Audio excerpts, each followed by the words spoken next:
stories told.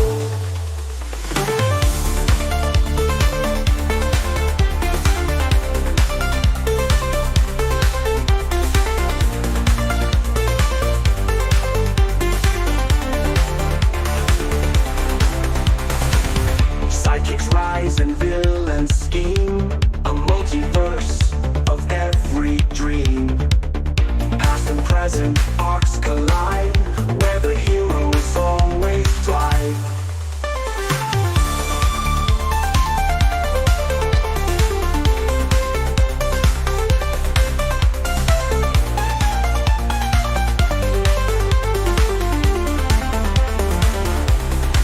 Ignite, writers weave and artists draw.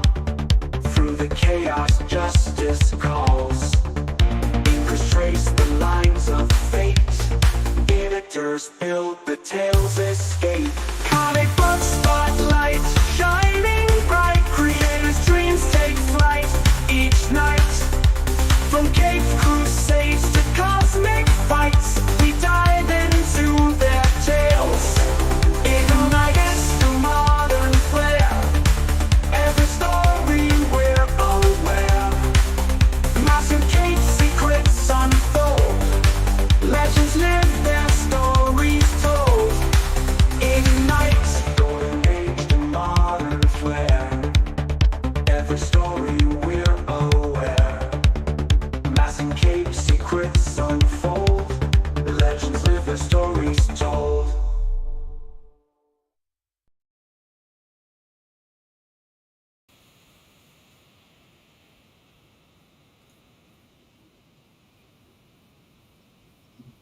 Hello, everybody. How's everybody doing? It's me, Chris, from Comic Book Spotlight, and that was a wonderful, wonderful introduction by my good friend who did the music for Comic Book Spotlight. I appreciate it. So let's get him in here. The one, the only, Den of Geek. Hello, everyone. How are you doing? I am doing great today. We are talking about one of my favorite storylines in all of comic book history. I am so excited, and we already have some people in the chat already. And Yeah. Stacy, Hey, always, Stacy. always doing good, and she ordered a T-shirt for me. I Oh, appreciate. nice. Yeah, yeah, yeah. So I just want to let everybody know before we get on, you can order um, my T-shirts, and I will show that right now. There is a QR code. You can use your phone and it will be shipped out to you probably 5 to 10 business days. Right now at $23.99, we have the new Cutthroat Comics Studio Design Wear. Nice. I wanted to get some new type of logos and kind of just change it up a little bit. Of course, you can also get the ones that behind me image of Comic Book Spotlight, mug, T-shirts, all merchandise. It's all good. All right, Dinner Geek, are you excited about this as much as I am? Oh, absolutely. I've actually been rereading the storyline because it's been a while since I've read this one. Exactly, and I got to get. Let's see. Uh, where is it? Oh, I made a mistake. Oh, uh, where is it? Uh, well, I think I did made a mistake. Oh, I apologize, everybody. Let's see. Share. No. Let's see. New tab. There we go. Okay, new tab. You would think I would learn this by now a lot faster, right? Hey, trust me, I do troubleshooting for a software company, and there are days where I can't figure out what I'm doing within their program, and I've been there for 7 months. Okay, let's see. Show. Death in the Family. Sure. Let me know when you see it, Dan. I see it. There we go, everybody. Great storylines in comic books. Now, we want to make it real clear. This is just not just for this one. We thought we'd just ease everybody in to this particular comic book because it's well known. You agree, Yeah. Dan? And it's one that we can jump from because so many storylines branched out from this one. Oh, exactly. And there are. This was if you can correct me, Dan, because I'm not all knowledgeable, even though people think I am. This was a limited mini series run of Yeah. only 4 issues, Yes. which you see in the presentation. Death in the Family Part 1 with Batman, Yeah. Death in the Family 2 with Batman and Robin. Yeah. Then you got Death in the Family Part 3, where we'll talk about that a little bit later.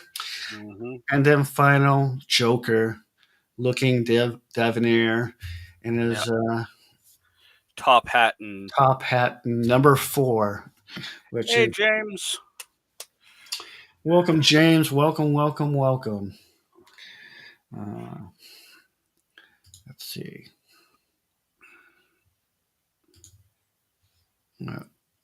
Okay. You want to go into a little bit? You want to start it out for us, Dan? Yeah, absolutely. I mean, I got this when I was about 7 or 8 years old, which looking back now, I probably was way too young to be reading this. Right. Um, but this was when you started to realize that comic book writers were playing for keeps. Oh yeah. They weren't, oh, well, he died. He'll be back next issue. Like the Right. 60s and that, oh, they lock the guy up 2 issues later, the guy's gone, the guy's out on the street again. Right. But it was a very dark theme for DC to be covering in the 80s. It was up there with, I would say, with like Captain Marvel in the Marvel universe dying from cancer. Yeah. That was one of those moments where you started realizing that, hey, there are things superheroes can't do. Mhm. And I remember when this first came out, I was, oh, I want to say 8, 9 years old or something at the time, Yeah. and I think my parents had a heart attack. That it was such a violent comic book, you know, Yeah.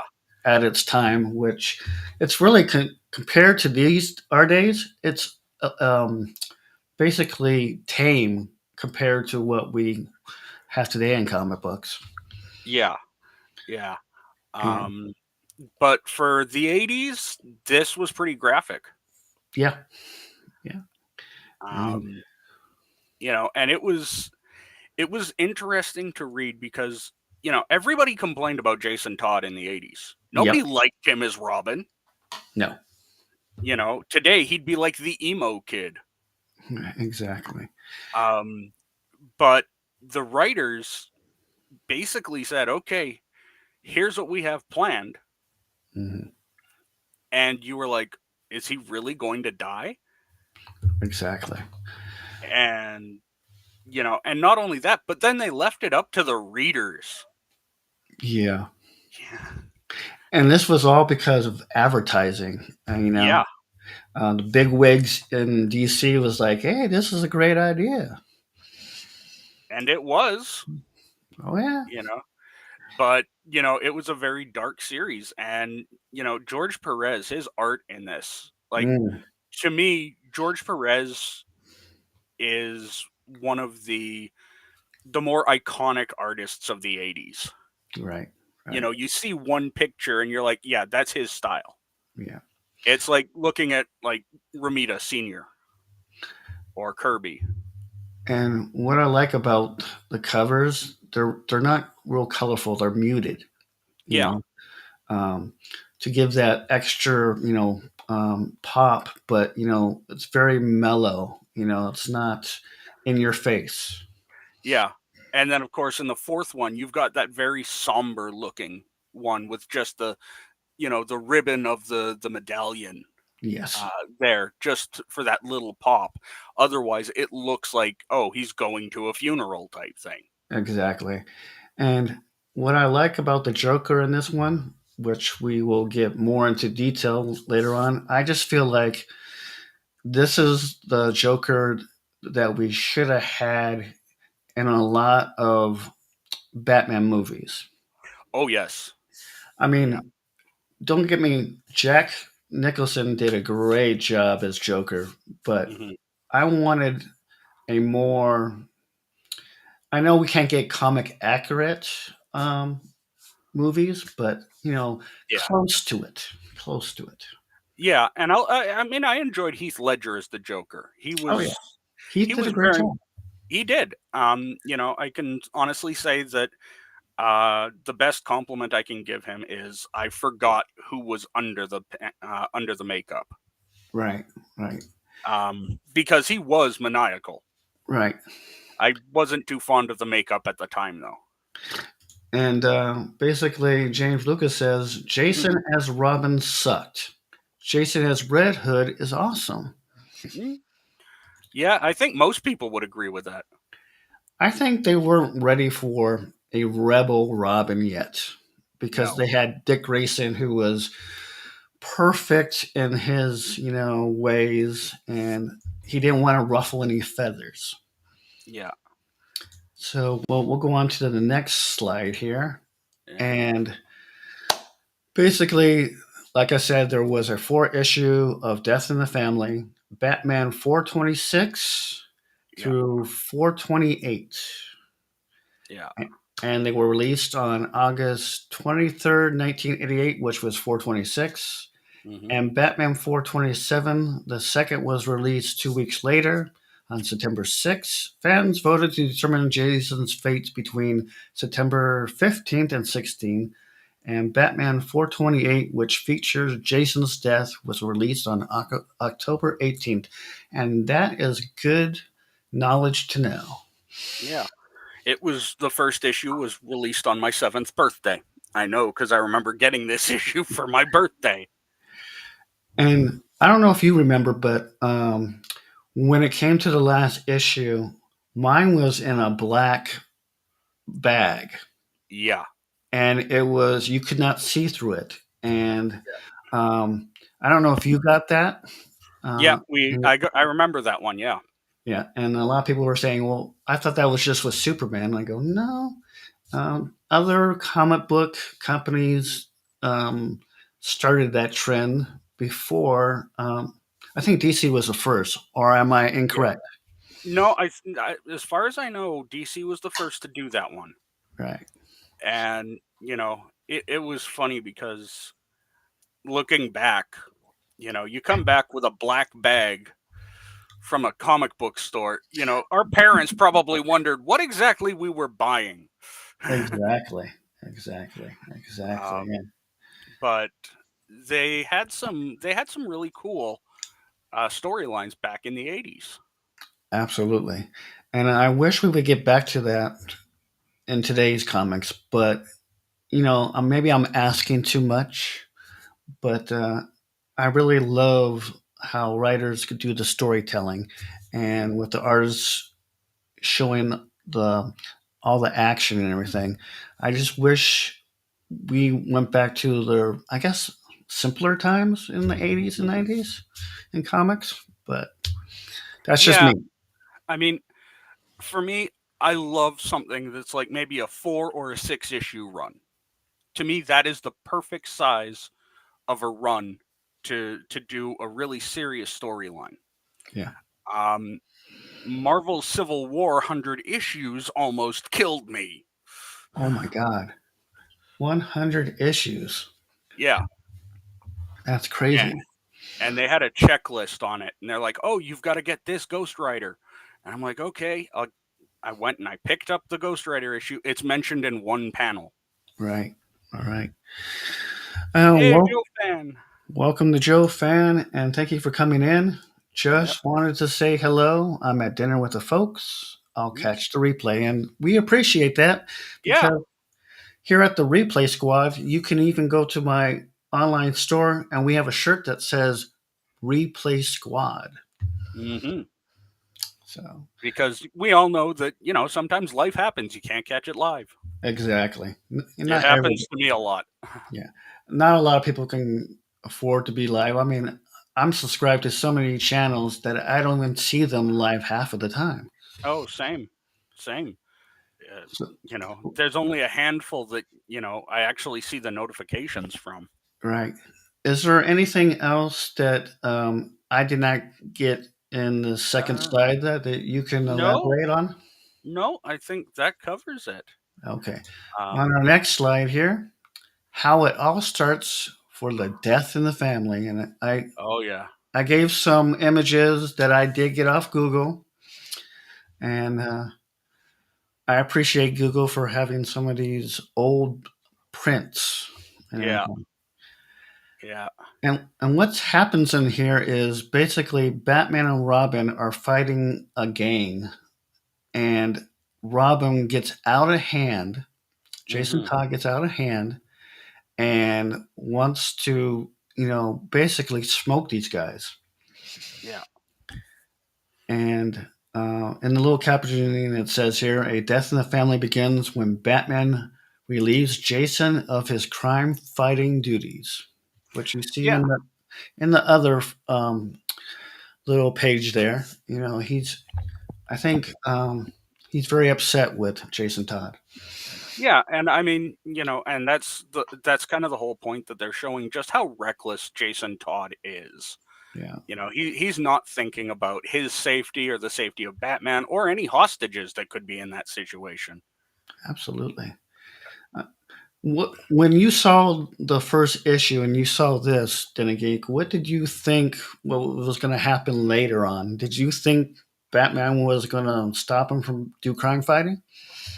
I wasn't sure. I thought, it would, maybe for a little while, but Batman and Robin have always been such a dynamic duo, and they're such a huge part of comic books, that I knew there would always be a Robin somehow. Mhm.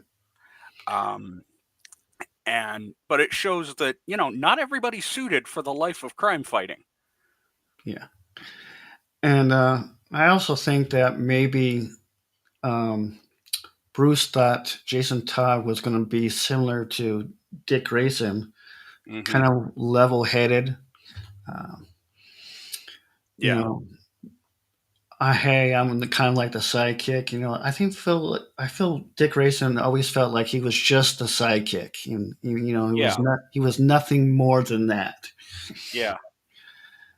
And I think with Jason Todd, Bruce had gave him a little bit more freedom than he had given Dick Grayson in the past as Robin.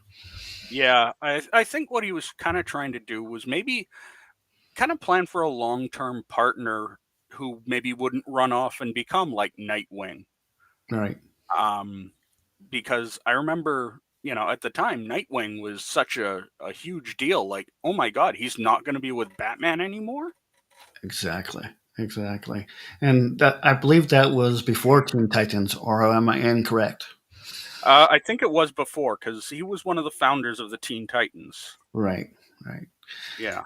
And we got Lucas here. I bought what I wanted. My comic book shop had porn mags for a while. Then you were one of the lucky ones.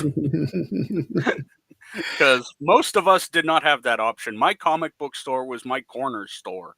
Oh yeah, And trust me, at 7 years old, they were not selling me those. yeah.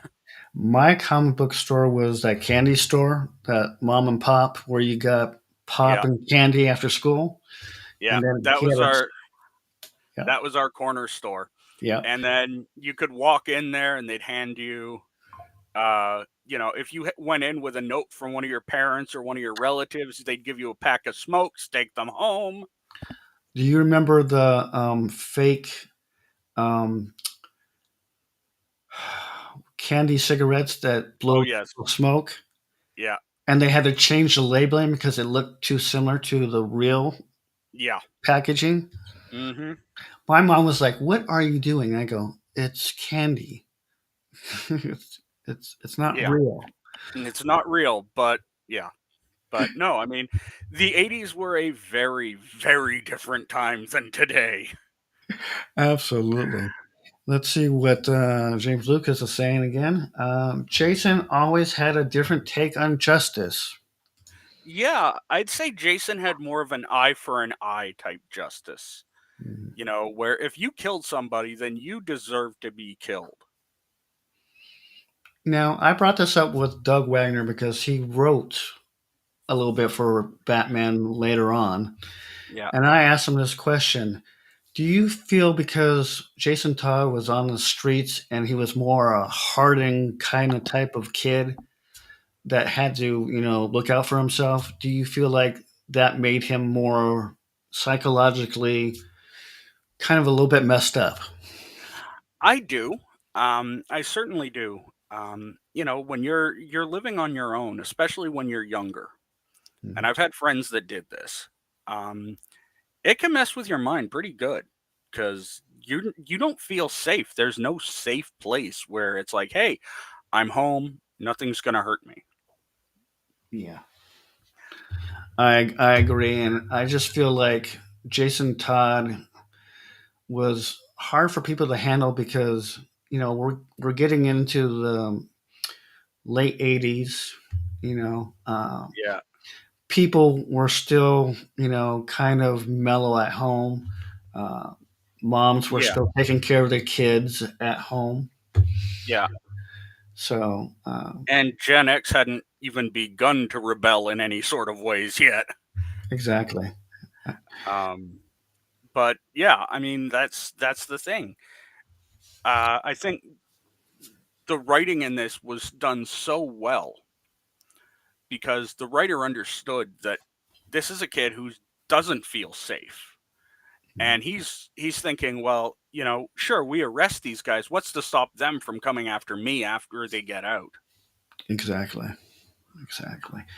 Do you remember how much this comic book cost? I do not off the top of my head. I believe they were 75 cents, There you go. $1 Canadian.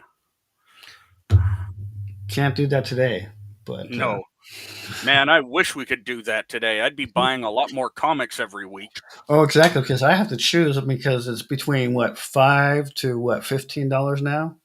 Yeah, depending on things, but yeah, I mean, the indies, yeah, more 15, but I think Marvel and Image are still in the 5 and 6 range. Sometimes yeah, 4. yeah, yeah, usually about that price. Yeah, And I mean, I'm willing to pay a bit more for an indie book because I know I'm helping an independent creator. and plus there's less inventory when it comes to indie comic books as Oh well, yeah, yeah. which makes them more valuable. In the Uh, long run, yeah, yeah, and a lot of people say, "Well, I thought the newer comics were more valuable." No, they're not. yeah, Unfortunate. It's they're too common. yeah. Let's I see. mean, I remember the first issue craze of the '90s, where we all went out and bought those foil cover first issues. Oh yes. Oh yes. I still have a lot of those, and they're not worth what I paid for them back then. Oh my god. Oh my god.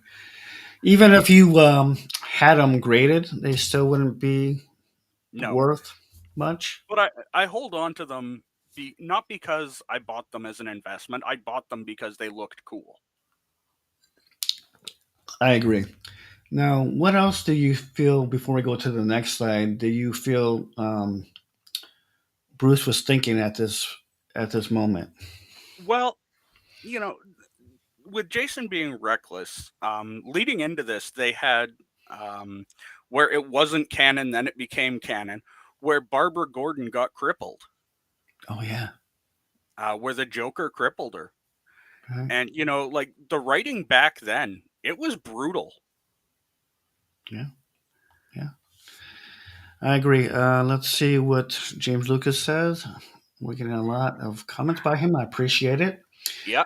I could go to the shop with $50 for my birthday money and buy a stack. Yeah. Now Wow, you're lucky if you can get 10. that is crazy. The Mighty Mutron. Thank you very much, gentlemen. Yeah. Ah, Neutron he's a taking a break from Fortnite. yes. We. I wish I could be playing Fortnite, but we're giving you this lovely history lesson here. Yes, it's a wonderful history of comic books, and that shot of Batman in the last slide. Oh, let me go back to it. Sorry. Yeah, yeah, that one shot of his face in that one panel where Robin's jumping down there. Yeah, I that's one. love that. Yeah, I love that shot of Batman's face Yeah. because you've got that nice darkness to it, Mm-hmm. but you've still got all the colors that pop. Yes. It's clear that George Perez knew exactly how he wanted to produce this image. Mm-hmm. And here's a question to you, Dan. Do you like the gray, yellow, and blue I Batman do. costume? I do. I mean, I am not a 1960s Batman guy by any stretch of the mind. Right. Um, but this was the first Batman that I saw. Right. So that gray and blue with the emblem on there. Don't get me wrong, the all black from the Burton stuff and everything, that's great. Right. Not too fond of the nipples on the bat suit in Batman and Robin, but that's another story altogether.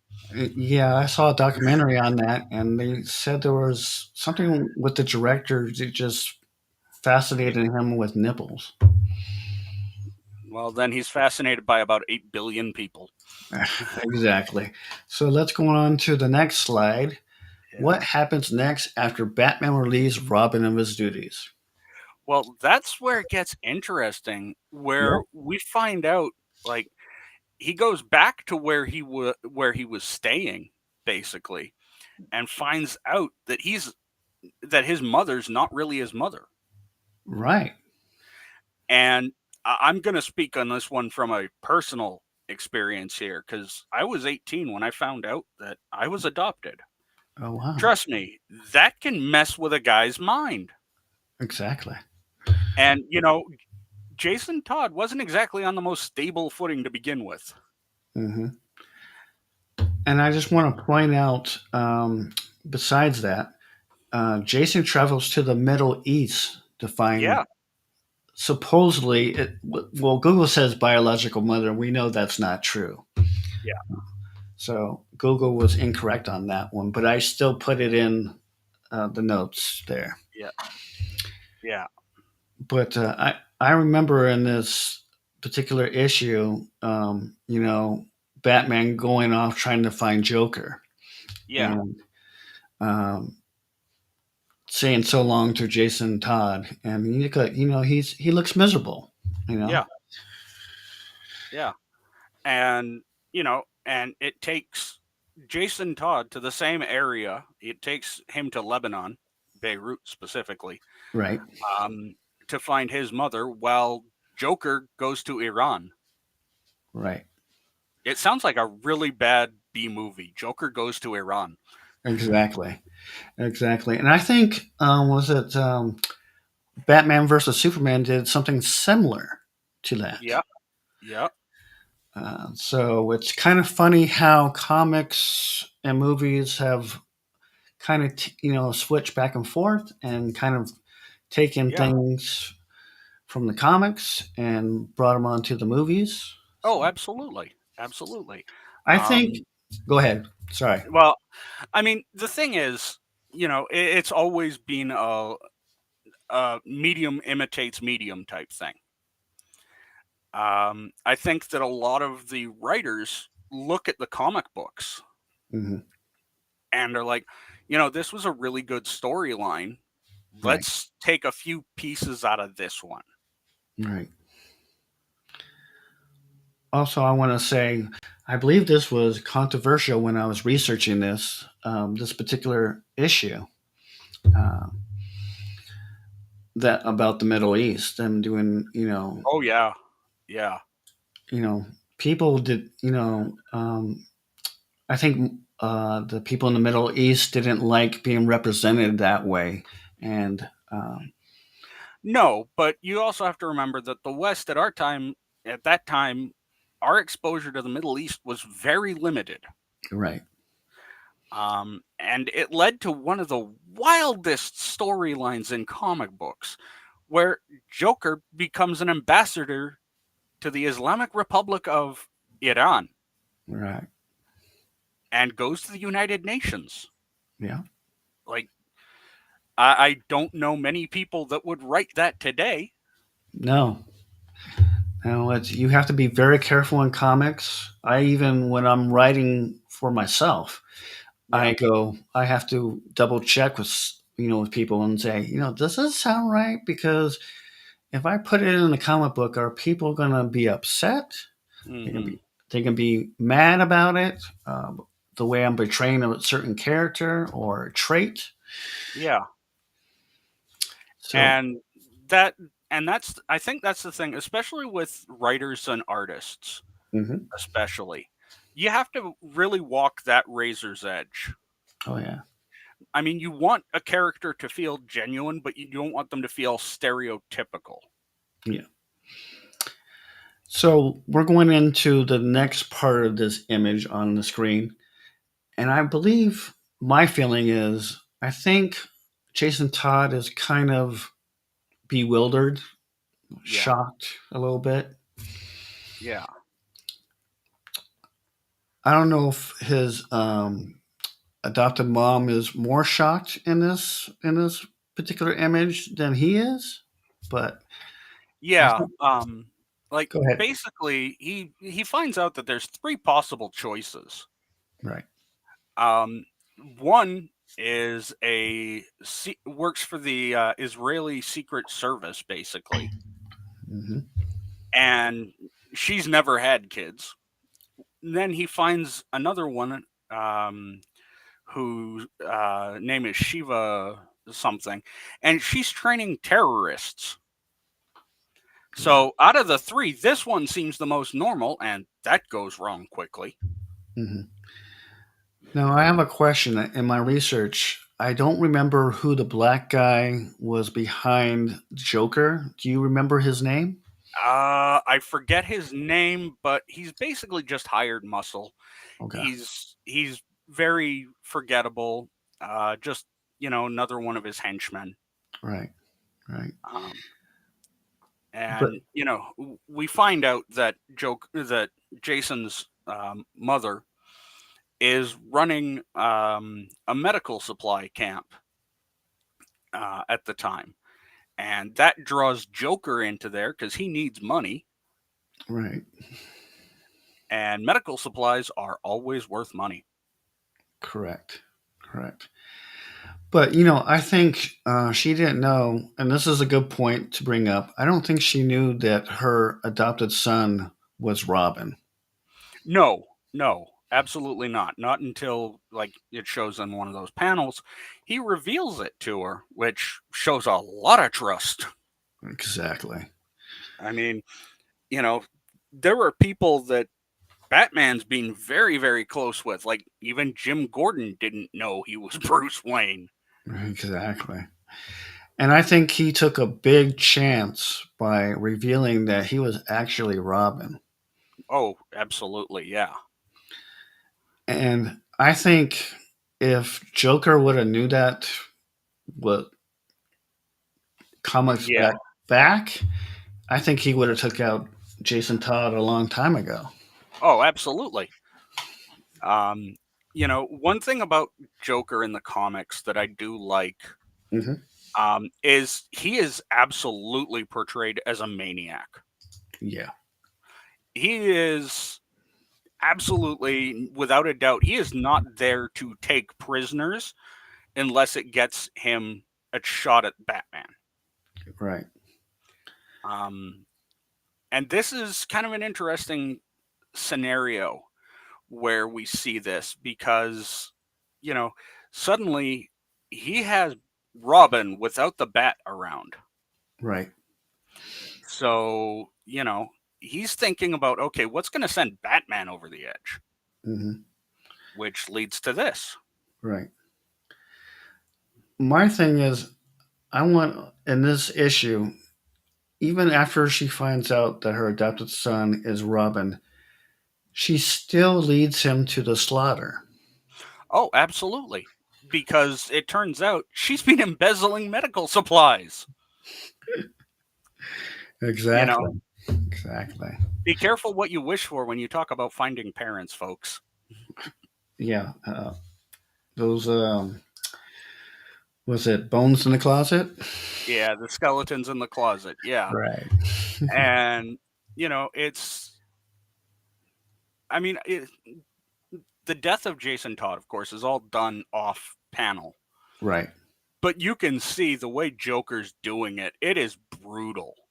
Oh, exactly. And that's what we're going to get into our next slide here, Yeah. which is going to be a little bit more, like you said, you don't see the actual physical damage right away, No. but you see his henchmen really taking it out on Robin in the first one. Yeah.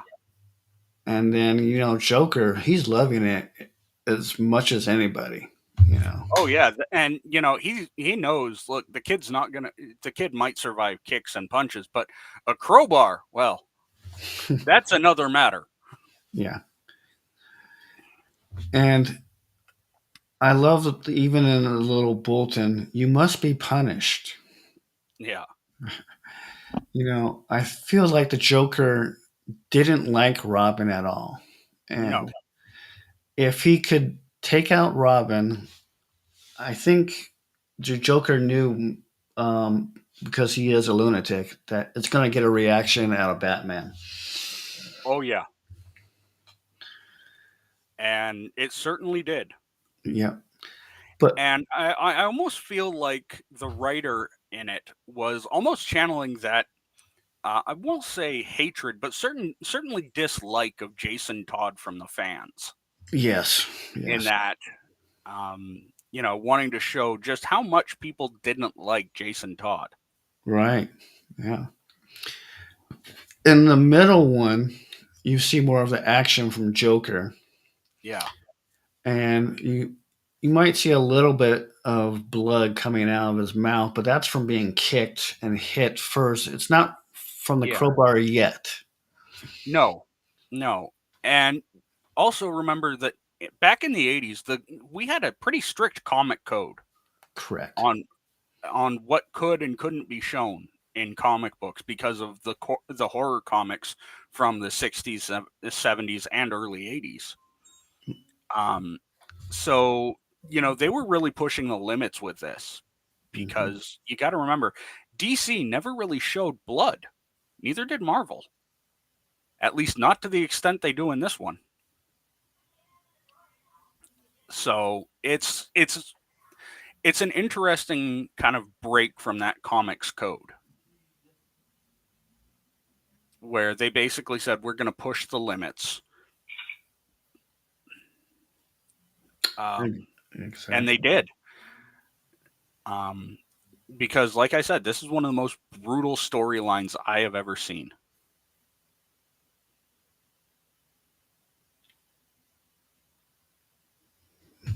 Yeah, sorry. There was one at the front door. I apologize for that. Not a problem. It happens. We all know it happens. Yeah, I just ignore it. Sorry about that.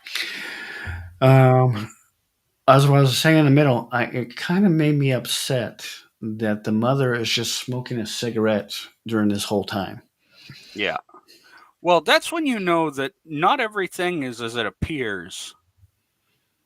Uh, because she's kind of so blasé Right. about it, and you know, so it kind of leads to that. Like, even though I would not recommend going up against Joker and his henchmen, Right. you'd think she'd be saying something, like stop. Right. And uh, this was issue number 427. Yeah. Still, and it says, but is kidnapped and tortured by the Joker.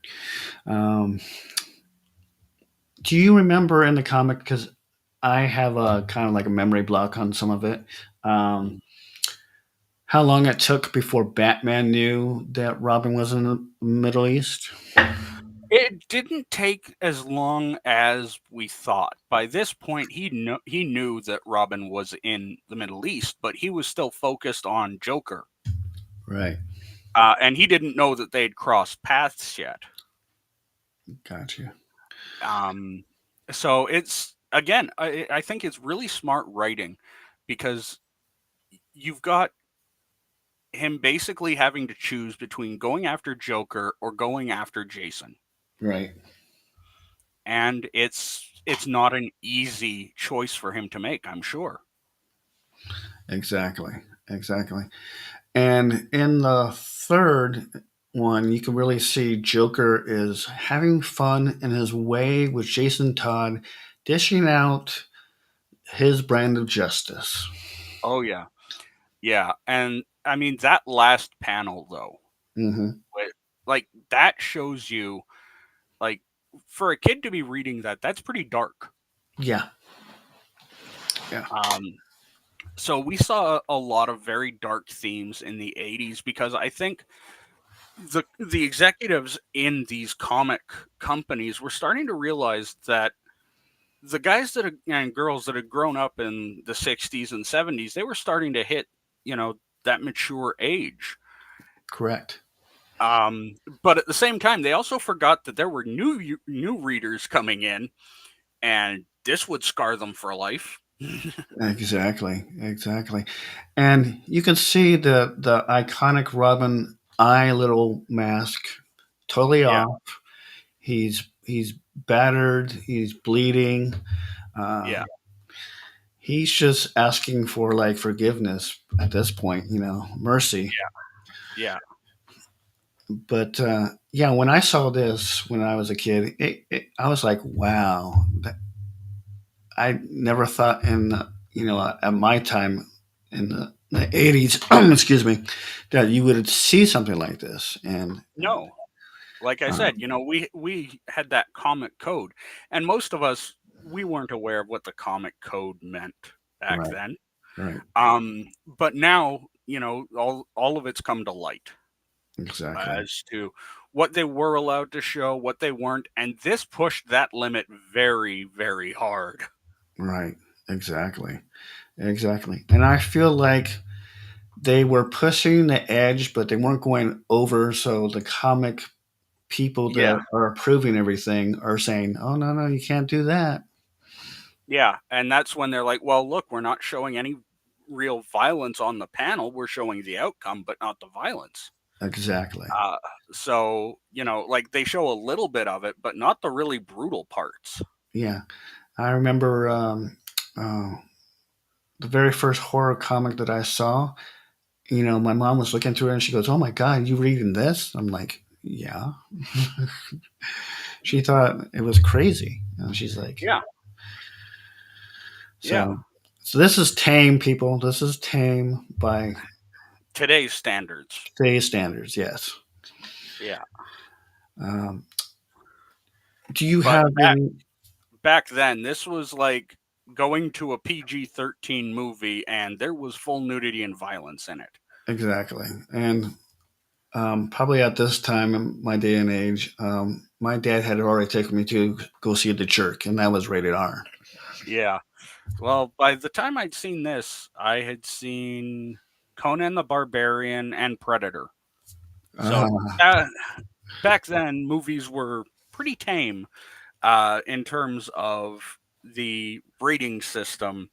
It was more of a suggestion for our parents than it was an actual rule. very, very good. I just want to point out to everybody in the chat if you have any questions, please feel Hmm. free to put them in the chat. We will stop and we will definitely answer your questions. Yeah. Let's Hey, see. Indiana Jones and the Legend of Live. Thank you, Welcome. Indiana Jones and the Legend of Live, for coming. And I love comics, and I love comics too. Likewise. Yeah, We thank love this stuff. This is what we grew up on. exactly. And I love that we're getting new people to Yeah. the stream. Let's see what else he has to say. He says, I've been reading DuckTales and Indiana Jones comics. Very cool. DuckTales. I think I remember a very very old issue of Ducktales, and Yeah, I think they're doing a new run on them.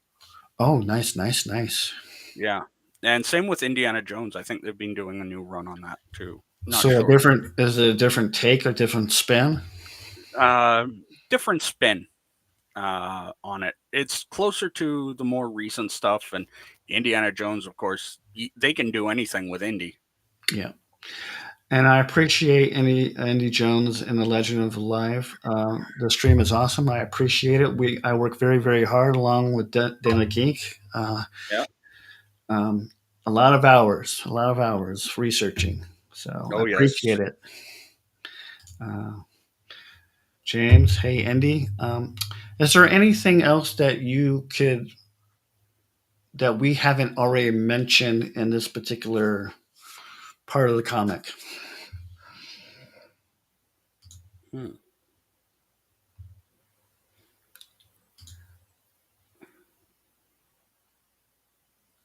I mean, this is a very in depth comic book story.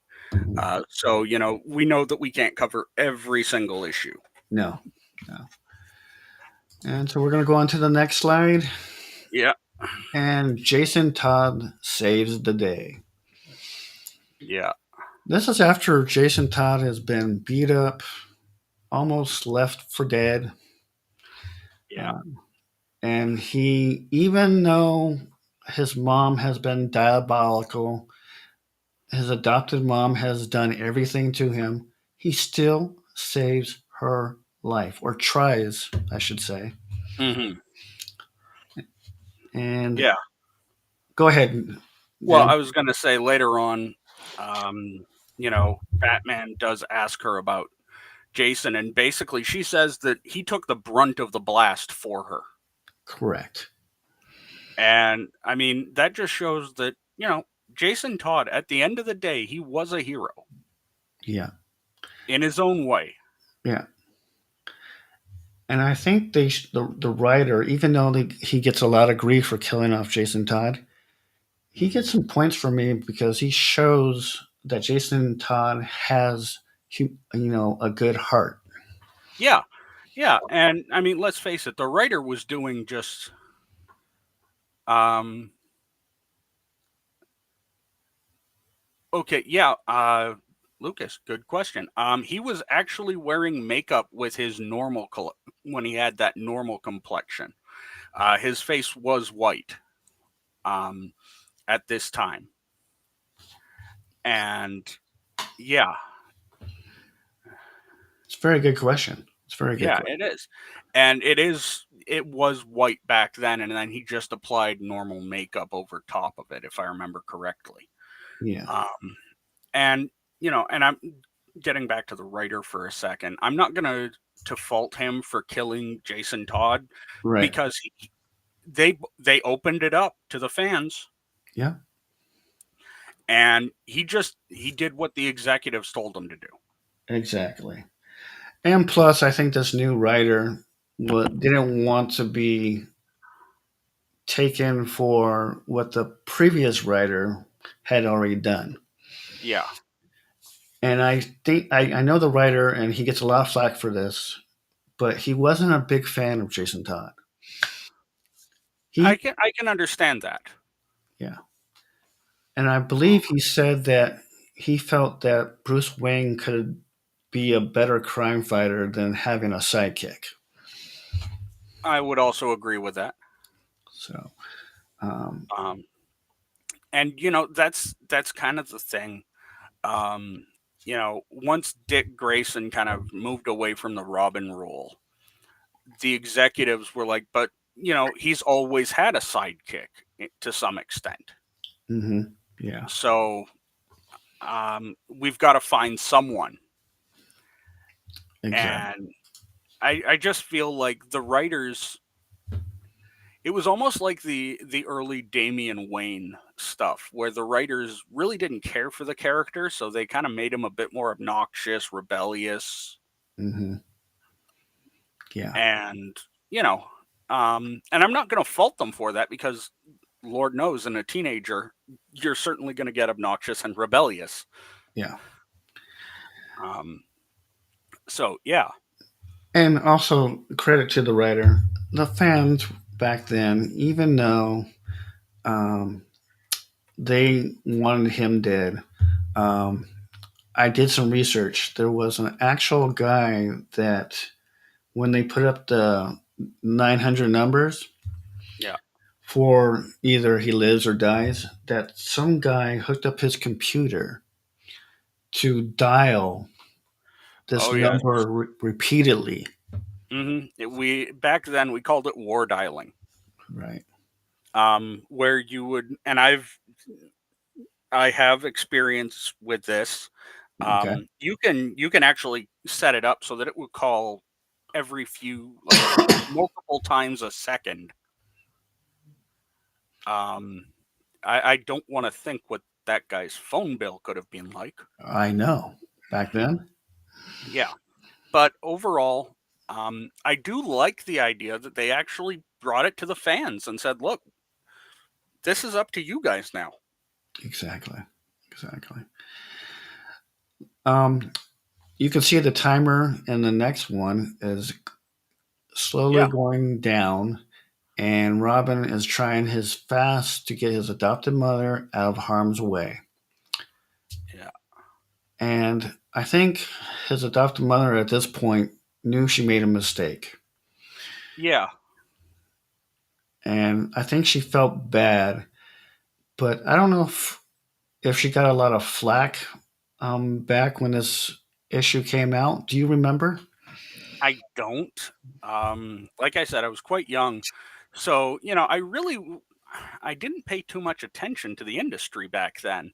I Okay. just cared about the characters. I'm thinking that there was a actual mother that adopted another child, and I think she got upset that the comic book um, code people would allow this to be in a comic book. I'm sure there were a lot of parents that got upset with this. Yeah, Um, and I'm not saying that what they did was right or what they did was wrong. I'm just saying that they wanted to create a compelling storyline for this correct. character. And so that meant taking risks with the writing. And And go ahead. Sorry. and when you're writing something like this, where the implications are probably going to be permanent, Hmm. you have to take those risks and you have to show the consequences of that. And as a writer, you also have to bear the responsibility for those consequences. Exactly. You may not like what you're writing, Hmm. but if you feel like it's a compelling and realistic character, then by all means, go for it. Okay, here's something for you, Den of Geek, and for people in the chat, and you can put your answer out there. Do you think Joe Kubert would have wrote something like this back in the day? I don't. I don't think Joe Kubert would have. It's not a slight against him and that era of writers. Right. Um, I just think that they were more old school writers, where comic books were meant to be more serialized, where you could pick up an issue or two and you would get an entire storyline that wouldn't affect anything else. Right. And and this series, this was something that was going to change comics, and they knew that from the start. Yeah.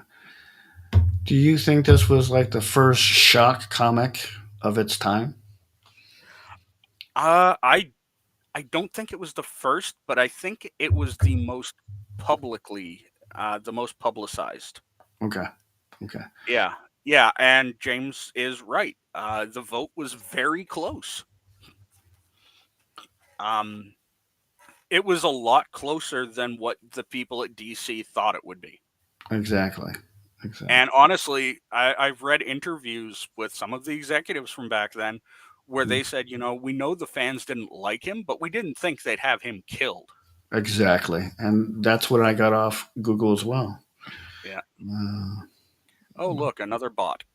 and we'll take care of that. Not a problem. Yeah. Yeah. Bye bye. Yeah. Thank you, But bot. yeah. But, something like that, like it was something that we didn't see very often.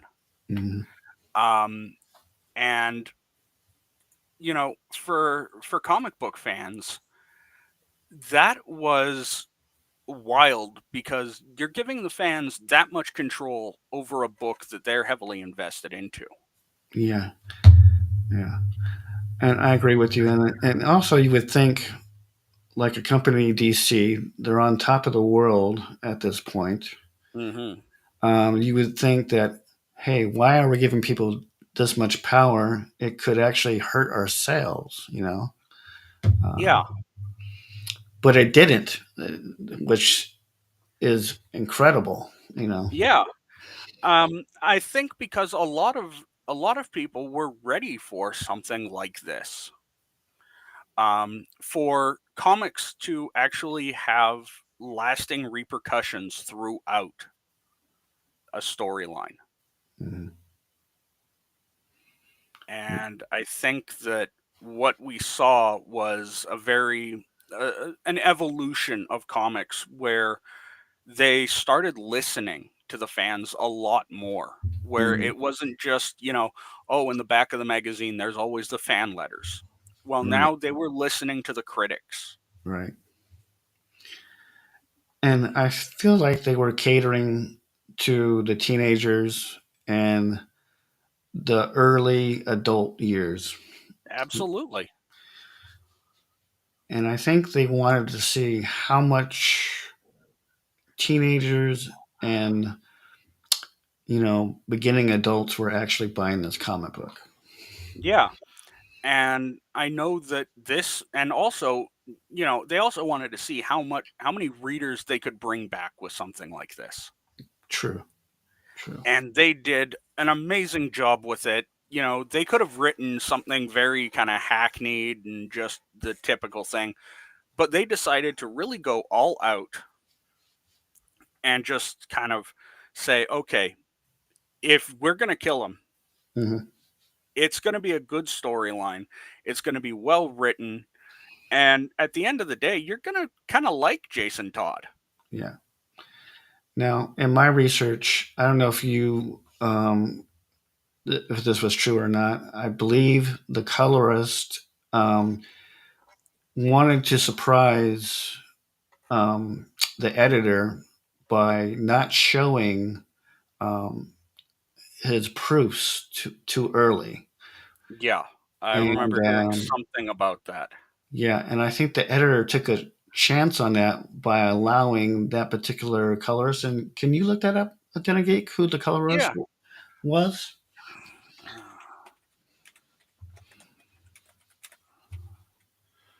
Yeah, I mean, that's the thing. Like back then, artists and colorists got um,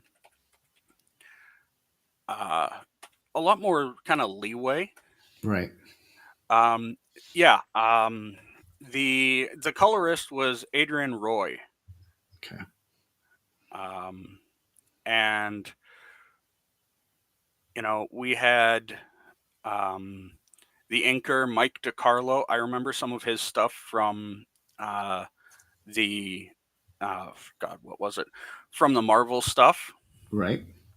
Uh, Did we he? had Did he also do Aquaman? He did, yes, yes. I remember some of his Aquaman stuff. Okay. I appreciate that. I think we should go to the next slide. Yeah, I mean, we gave a lot of information there, which was good. yeah, Now, I know people are going to say, well, Chris, Batman didn't really fail to get Robin in time, but he did. It's reality, people.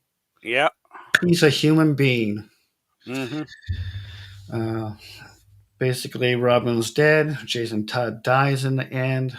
And my thing is, why Batman? Why? Yeah. And I mean, let's face it, Batman has that savior complex. We all know it. You know, everything he does, he he takes personally. Yes. Um, and the fact that, you know, Jason's mother is alive long enough just to tell him who it was Hmm. is amazing. Yeah. And, you know, you can see just how badly the explosion hit her as well. Exactly. Like, you know, so you see all this stuff, and, you know, we all know that Batman's going to take it as a personal thing. Okay. What? Um, and uh, I honestly think James, I honestly think that it made a lot of it possible. Tim Burton's Batman hadn't come out yet, but there had been rumors about it because that didn't come out till '89. Right. But Miller went really dark with The Dark Knight Returns. Oh yeah. Um, and I'm not a huge Frank Miller fan. I'm going to admit that right up front. I think he's done some amazing stuff. I think he's also done some so-so stuff. Right. I know people who claim that he is like the best writer and artist ever. I'm not one of those people. I think he is like anybody else. He's got hits and misses. I agree. I agree. Um, but I think that Dark Knight Returns was a very interesting storyline Hmm. that introduced us to the concept of a darker Gotham City. Um, because again, leading up to that, it was a lot of, oh, well, you know, for a guy who supposedly works at night, he was sure seen a lot during the daytime. Yeah. Exactly. And Miller really kind of, well, Batman just got tired of it and he retired. Well, that was a great take on it. Like, you know, he Hmm. saw the futility because the justice system just kept going and going, and they kept letting these people out. Yeah. And the Joker was infamous in being in and out of Arkham Asylum. Oh yeah, yeah. We've all seen those. Um, Arkham Asylum, one of my favorite places, like the settings for the Batman comics, Yeah. because so much happens behind the scenes. Oh um, yes. like, you know, Joker ends up recruiting Harley Quinn there. Exactly. Um, but it also shows that, you know, Batman does want to help these people. Exactly. Exactly. And I don't think people realize that Harley Quinn was a psychiatrist Yes, in the comic books. she has a PhD in psychology and psychiatry, Yeah. and that is absolutely wild. Um, and it just shows that, you know, yeah, Dark Knight Returns and Year One, yes, I will definitely agree with those statements. Um, he's I I always say that Frank Miller is great at writing those very dark and gritty stories. Yeah. Yeah. Um, he's not so good at the happy good time thing, No. No. No. but he is fun to read. I will give you that. He is an amazing person at what he does, Yes. but he also knows what he doesn't do well. Yeah. My thing is with Miller. Uh, if you want to see something different and see something more edgier, Yeah. go with him. Oh, Uh, absolutely. all right. I remember reading his run on Daredevil, which is another great run. Right.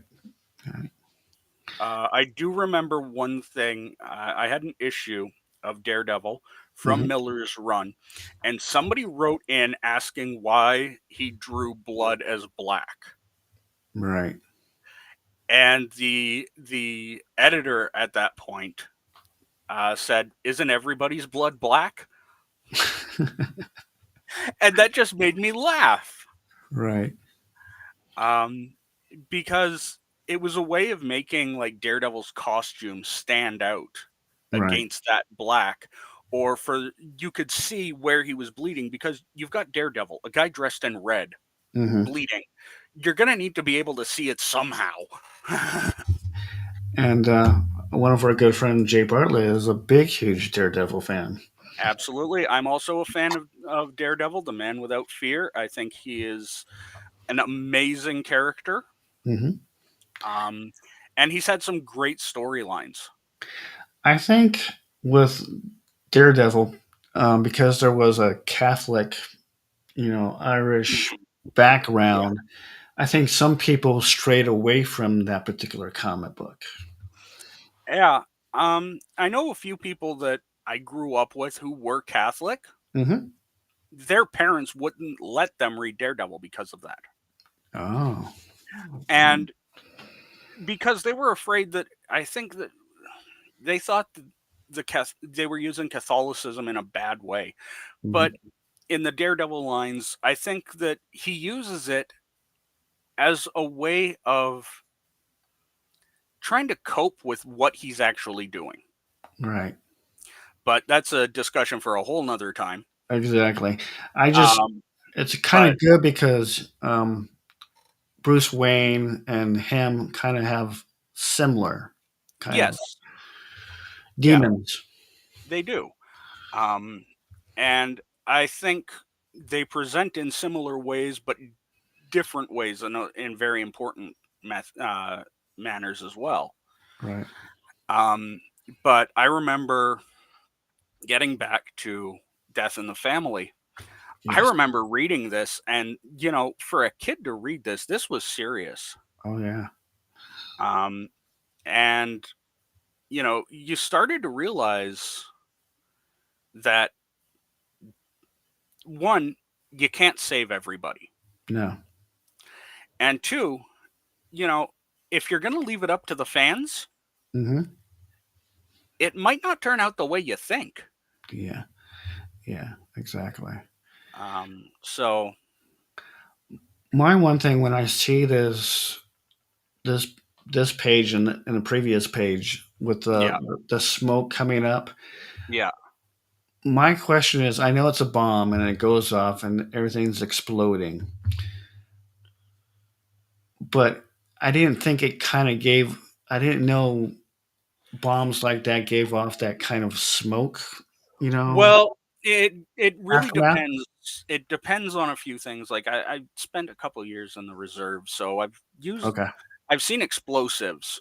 Um, and what you're looking at there would probably be like close to ground zero. So you'd be seeing a lot of the fire damage as well. Okay. So you'd be seeing a lot of like burning embers, and of course the building was wood, so you're going to get wood that's on fire. Hmm.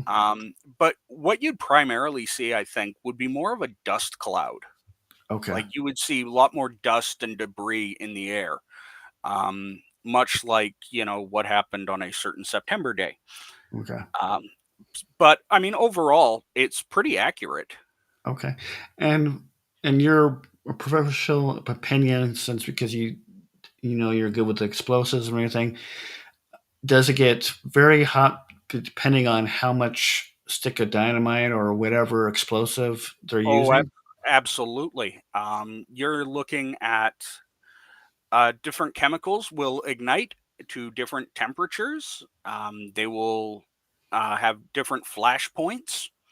Hmm. You will see different blast patterns from them because a stick of dynamite is going to be very different than a stick of C4. Right. So you'd see a lot more damage. But I think for what they're showing here, which is just general explosive damage, Right. because this was also where ammunition was stored, they said. All right. So yeah, you'd see all sorts of different damage and ammunition types going off. Mhm. Okay. Um, and so that was pretty wild back then. Hmm. Because in the comics, we didn't really see that much damage. Like, sure, you'd see part of a bank blown out or a building or something like that or something on fire, but Right. nothing at this scale. Right. Right. And since you know a lot about explosives, is this pretty accurate of what the body would look like aftermath? Again, I'm not really an expert, but I have enough knowledge to know Right. what it would roughly do. And yeah, I'd say that yeah, depending on the distance from the epicenter of the blast and everything, like his mother, her injuries would be consistent with being thrown down Okay. because he took the brunt of the blast. And Hmm. then you're looking at him, and you've also got to take into account that, Joker just beat him to death. Right. Right. And that's going to have a serious impact on your likelihood of surviving a blast because, if your body's already weakened, Hmm. that's going to do you in. Yeah. Yeah. Now, So, when I researched this, Google was not too accurate that if Robin threw himself on the bomb or he was just closer to when the bomb went off. from what I remember, he basically threw himself on his mother Okay. because he realized that that level of explosive, it's gonna wipe out everything. So the best thing you can do is to cover the person as much as you can to absorb the shockwave. Gotcha. And for a kid back then in '88, this was probably blows their mind. Seeing. This, yeah, this was up there in the traumatic scale, Yeah. um, especially when you're reading a Batman comic. Right. Right. And I loved Batman when I was a kid. So Oh, yeah, I still enjoy Batman, yeah. and I don't understand why fans today are like, well, you've got to be a Marvel fan or a DC fan. No, you No. don't. No, you don't. I'm it's the same with consoles, Right. like Jay Bartlett says, I play games, I don't play consoles. Right. Right. Right. And for me, that is a big, big thing is I read stories. If Mhm. it's well written, I don't care if it's Marvel, DC, Image, Dark Horse, or an indie. If there's a comic that I enjoy, Yeah. I'm enjoying it for the art and the writing. Well, yeah, I agree with you. And I put a poll in the chat when we first started, and I said, "Do you pre-order comics from your comic book store?" And it's 50-50. Yes, Uh, 50%, and yeah. then 50% no. Well, you see, it for me it really depends. Like if I've got the first issue of a run, Hmm. then yeah, I'm gonna tell them, and I've enjoyed it. Then I'm gonna tell them to keep pulling it for me. Right. I Right. don't really consider that a pre-order too much Okay. because they're gonna get a number of issues in any case. They're just putting one aside for me. Yeah. Um, but I certainly, I know people who go in there and they're like, "Hey, this comic's coming out in like 3 months." That is not me. I don't know what I'm going to be reading in 3 months time most of the time. No. Um, if I find a storyline that I like that's going to be running in 3 months and I know it, then yeah, Yeah. I'll say, hey, just keep pulling that one title for me. Yeah. And also in the chat, if you guys have any suggestions of what you would like us to do besides talk about Batman, I mean, there's many, many, many other great storylines in Oh yeah, comic book history. I don't care if it's Marvel, I don't care if it's DC, Image, whatever. yeah, Uh, the suggestion is great. You can do it at our at the club at Cutthroat Comics Group. You can do it yeah, on here on YouTube. You yeah, can email me. Uh, I don't care. yeah, I love suggestions. yeah. Because who knows? Maybe you want us to cover a story neither one of us has read. It does happen, folks. Oh yeah. Oh yeah. There are so many comics out there that we can't read them all. No. And I know I've missed a few runs, especially with Marvel. Oh yeah. Mainly because after Civil War, then they went into like Secret Invasion and all this, Civil War 2. Hmm.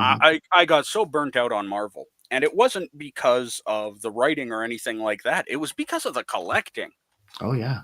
Yeah. Like when you do a 100 issue crossover event and then say, oh, by the way, this one's going to be about 75. And I'm like, you're trying to kill me, right? And I know they're trying to get us into storylines, like buy titles that we don't normally buy. Right. But what I ended up doing with those is I'd wait for the trade paperbacks Yeah. because it was just cheaper than buying all the issues. Yeah.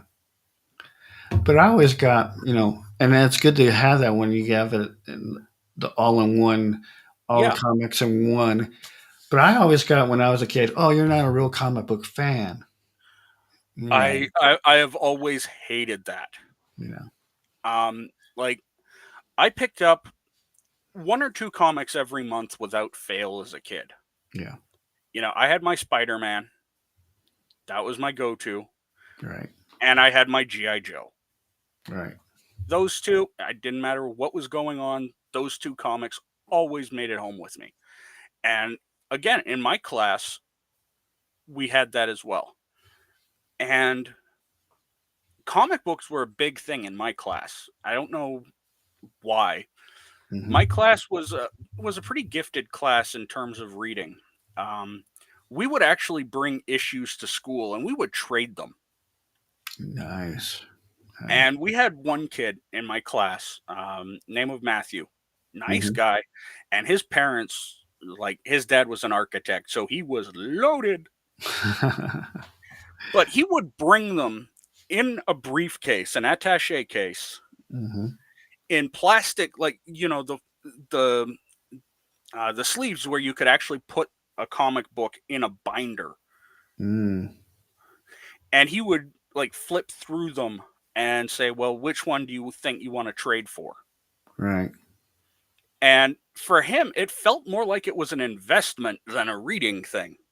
wow, And I'm not saying he wasn't a real comic book fan because he knew his stuff, yeah, but that's like late 80s, early 90s when that started, and it started to really feel more like what was going to happen in the near future, which right, was people buying things as investments. right, I didn't buy things as investments. I bought them because I thought they looked cool right, right. and they had good stories. Now, I just want to finish up a little bit on this particular Yeah, side. yeah, How did it make you feel seeing Jason Todd finally no longer alive? yeah. See, that was heartbreaking for a young kid to see that and know that Batman could fail. Right, Because at the time, that's how you look at it. Batman failed. He didn't get there in time. right, Um, that was heartbreaking. That was a tough lesson to learn for a kid. right. And I just want to point out on that second page you're showing in Yeah, the top panel there, yeah, where you're seeing Batman with that darker blue. yeah. I really like that. Right, I thought that was really good.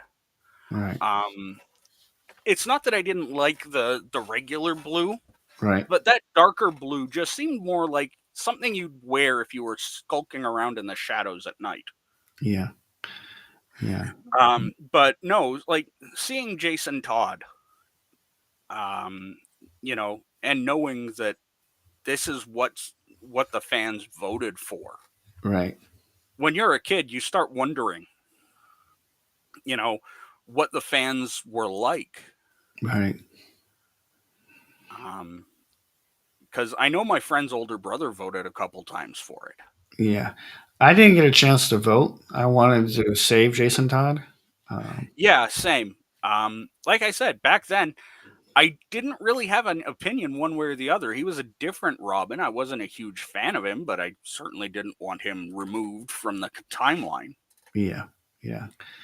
And I also, in my research, the guy that runs the advertising for DC, he had to 2 years in advance get these 900 numbers so you could vote on it.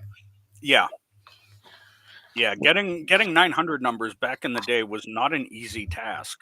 And I believe it was through AT&T. Yeah. Yeah, I seem to remember something about that. Yeah. So we're gonna And go ahead. yeah, Go ahead. and you know, and that showed that they knew well in advance where this was going. They Right. just they wanted to make that build up Right. as intense as possible. Yeah.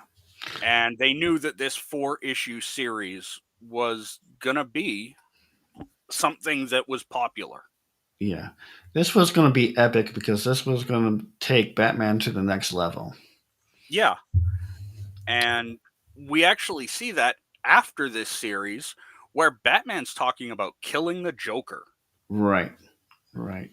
And that was serious. Like Batman, he never kills. Right. So we're going to go to our next slide because we could be on there for days. Yeah. Basically, this is the climatic Yeah.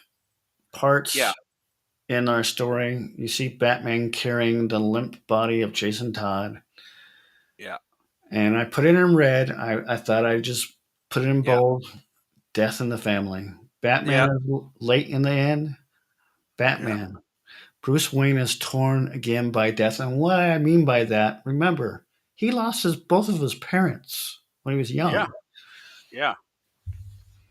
And, and this is something that we've seen in Batman comics, not so much in the early era, but certainly in the 90s and going forward, where he wonders about death being something that accompanies him. Right. And I mean, that image is on the trade paperback cover Right. of Death in the Family. And no matter how many times you see it, Yeah. it's that very striking image where you just look at it and you go, wow, that was something really special that they did. Right. So it was crazy to see that, yeah, especially in the 80s. Absolutely. And I think um, the reason Bruce is so torn is I feel like feels like he has this kind of jinx, kind of E- exactly, yeah. following him forever. It seems like he can't have a good relationship. He can't keep a sidekick. Yeah. Or the moment he has like that happiness Yes. where everything seems to be going okay for him. And they've done this again, like I said, in the comics, where he's waiting for that other shoe to drop. Yeah. And just for whatever's making him happy or whatever he thinks he's doing right to be taken away. Yeah. I wonder if he felt about like that with Alfred as well, because we don't see a whole lot of Alfred in the comics. No. And and don't get me wrong, I love Alfred in the movies, the animated series. I think he's a wonderful character. Correct. Um, and we see writers and artists are expanding on the lore of Alfred. Mhm. Like them talking about him being a spy and mercenary back in like his military days. Right. And I think that's a great thing because then you have that. Okay, we understand where he gets his medical training and Mhm. where he gets all of this stuff. Right. Um, and let's face it, without Alfred, Batman's useless. Yeah. I mean, I think Alfred gave Batman a lot of great ideas. Yeah. And of course, from a young age, he was Bruce Wayne's best friend. So, Yeah. Well, I mean, back then you're talking about a guy who was incredibly rich before before his voice changed. yeah. Um And that's the thing. And Neutron points it out here. He doesn't kill, but his enemies do. And it was DC's way of saying, how far can we push Batman Exactly. before he would be willing to give up that ideal of I don't kill, Mm-hmm. because I believe that people can be rehabilitated. Right. Right. There's one in a comic after where he said that the only reason he hasn't killed Joker is because of his insanity. It's earned him a stay of execution. Mm-hmm. And so it shows that there is a limit to that. Exactly. And in the early issues, they talk about Jason Todd's father being killed by Two-Face because he Right. was a low-level henchman for Two-Face. And then when they finally caught him, Mm-hmm. Jason Todd, he was expecting him to try to kill him, but Jason Todd said, "No, I'm not going to. Yeah. I'm going to arrest him and he's going to serve justice." And then he started getting into this more reckless and moody frame of mind. Mm-hmm. And I kind of like that because then, you're seeing Jason Todd thinking, well, maybe I should have. Maybe I Mm-hmm. should have killed him Yeah. because then I can prevent it from happening again. Right. Yeah. There's that fine line where mentally, Jason Todd's in this. What do I do? I mean, I got kicked off because I did one thing. So, he's thinking in his mind, where is that fine line? You know? Yeah. And, like, but also, if we aren't willing to cross that line, Hmm. aren't we just enabling the villains to do it again later to more people? Yeah. And Yeah. it was a very interesting take on the psychology of justice at the time. Yeah. So I think the writer did a really good job in handling that. Yeah.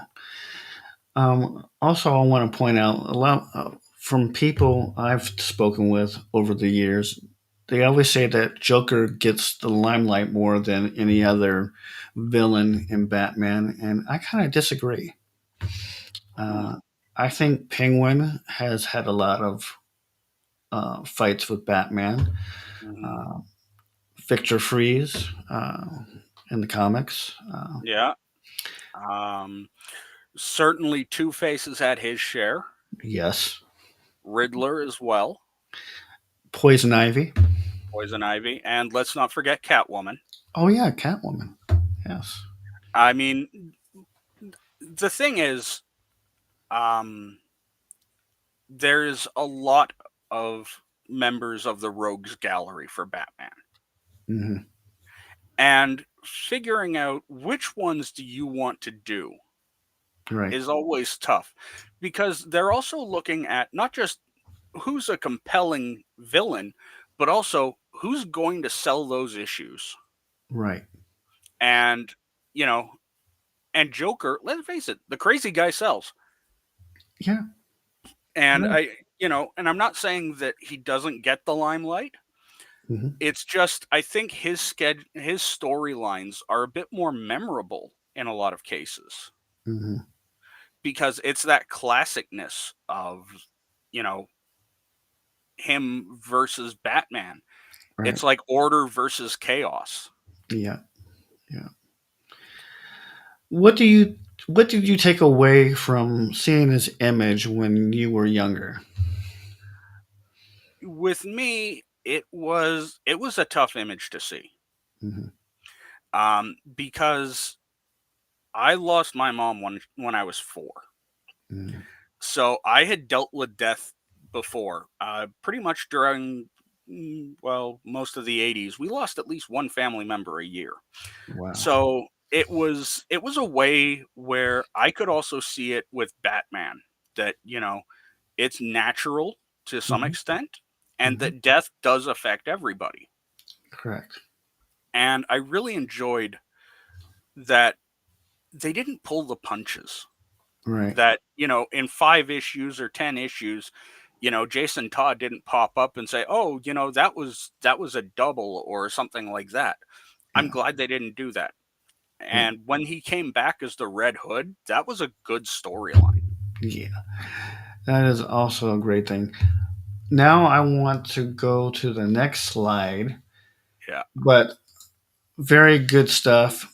This is what we saw in the back of the comic book advertised. Yeah. Now, it was a little bit more than just this, but they had the 800, the 900 Yeah. numbers here. Yeah. And I want to make it real clear why Robin died in the final issue of Batman. I'm going to say once. First, it Yeah. was the new writer. Yeah. Two, it was because the readers wanted it. So if you're upset that Jason Todd died, it was because of the readers. You Yeah. know, um, they put the power of the readers. I mean, to have that kind of power to basically say, Yeah. I want this character gone. Yeah. We quickly learned what the internet would become later on. Yes, the You early know, years. the early years, we where you give the fans control over something, they Mhm. will always surprise you, and they will usually go with the outcome that you do not expect. And exactly. And at the bottom, retrospective viewers Yeah. agreed with the decision to kill Jason Todd and have ranked A Death in the Family among the best Batman stories. Though it's a plot that has been criticized and not essentially as it depicts of the Middle East as Yeah. Islamophobic. Yeah. It's very kind of Islam zealots there, Mhm. which it isn't. It isn't. I'm you know, judging all of Islam based upon what we see on the news and everything, that's like judging Christianity based on the Westboro Baptist Church. Don't do Right, that. right, right. You know. Um, but I do like, as you point out at the bottom here, Jason's death had a lasting effect on the Batman stories. Yes. And that was really interesting because he brings it up later lots of times Yeah. where he talks about, he doesn't want this to be like another Jason Todd. Right. And that's why when Tim Drake steps in and Yeah. wants to be trained, Batman's like, no, we are not going through this again. I'm not doing this again. Yeah, I remember that comic and how he wanted to dom that costume and Bruce was not having it. Yeah, because, he's like, no. In his mind, he's like, no, if, you know, somebody gets to him Mhm. and I'm not around, I know how it plays out. And I think that was wonderfully done by the writers going forward from that point. Yeah. And also points out here, I know I got this all from Google. This is not Yeah, coming off the top of my head, so yeah, I give credit to Google yeah, that they're pushing the comic book mythos yeah, in a darker direction. yeah, yeah. So Yeah, and I can certainly agree with that. Um, it was strange because, at one point we saw um we saw that, you know, all the heroes were very, I want to say very optimistic. mhm, Like very truth, justice, and the American way, like Superman books were. right, And then once we got the DCU coming in, and yeah, this is decades later, they yeah, wanted everything dark and gritty like Batman. right, And I have to say that I think every hero and villain has their own kind of feel to it. yeah, Just because Batman works as dark and gritty mhm, doesn't mean it's going to work for Superman or Wonder Woman. Now, the first Wonder Woman movie I really liked because it was set in World War One, so it justified that dark and gritty feel. yeah. I agree. But, even where they live, let's just take Superman and Batman. You've Yeah, got Metropolis, this shining beacon of tomorrow, yeah, bright rising steel and glass towers that are right, beautiful to look at.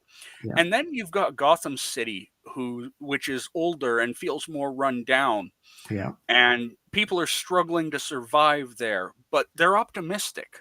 Yeah. Now, I don't know if this was true, but I believe Gotham was loosely based on Pittsburgh because known It for is, for yeah, Steel City. yeah. It's based on, from what I've read, it's loosely based on kind of Pittsburgh and certain parts of New York. There you go. There you go. Little tip. And Metropolis is more of kind of a mix of like Los Angeles and Chicago. Ah, that's something I did not know, and thank you, Den Of Geek, for pointing that out. So And so it's kind of it's an interesting thing because again, Marvel, they use real world locations and everything, and they do in DC as well. yeah, But they also have these fictional locations that are wonderful backdrops. And you've got Central City, which is like this futuristic city. you're right. And you've got all these great locations. Yes, yeah. Yeah. Um, if they were going to do this similar comic book style today, do you think we would things would be a different story? Do you think it would be more elaborate? I think it would be absolutely. And I also think that there would be a lot more in terms of the how they portray the Middle East. Hmm.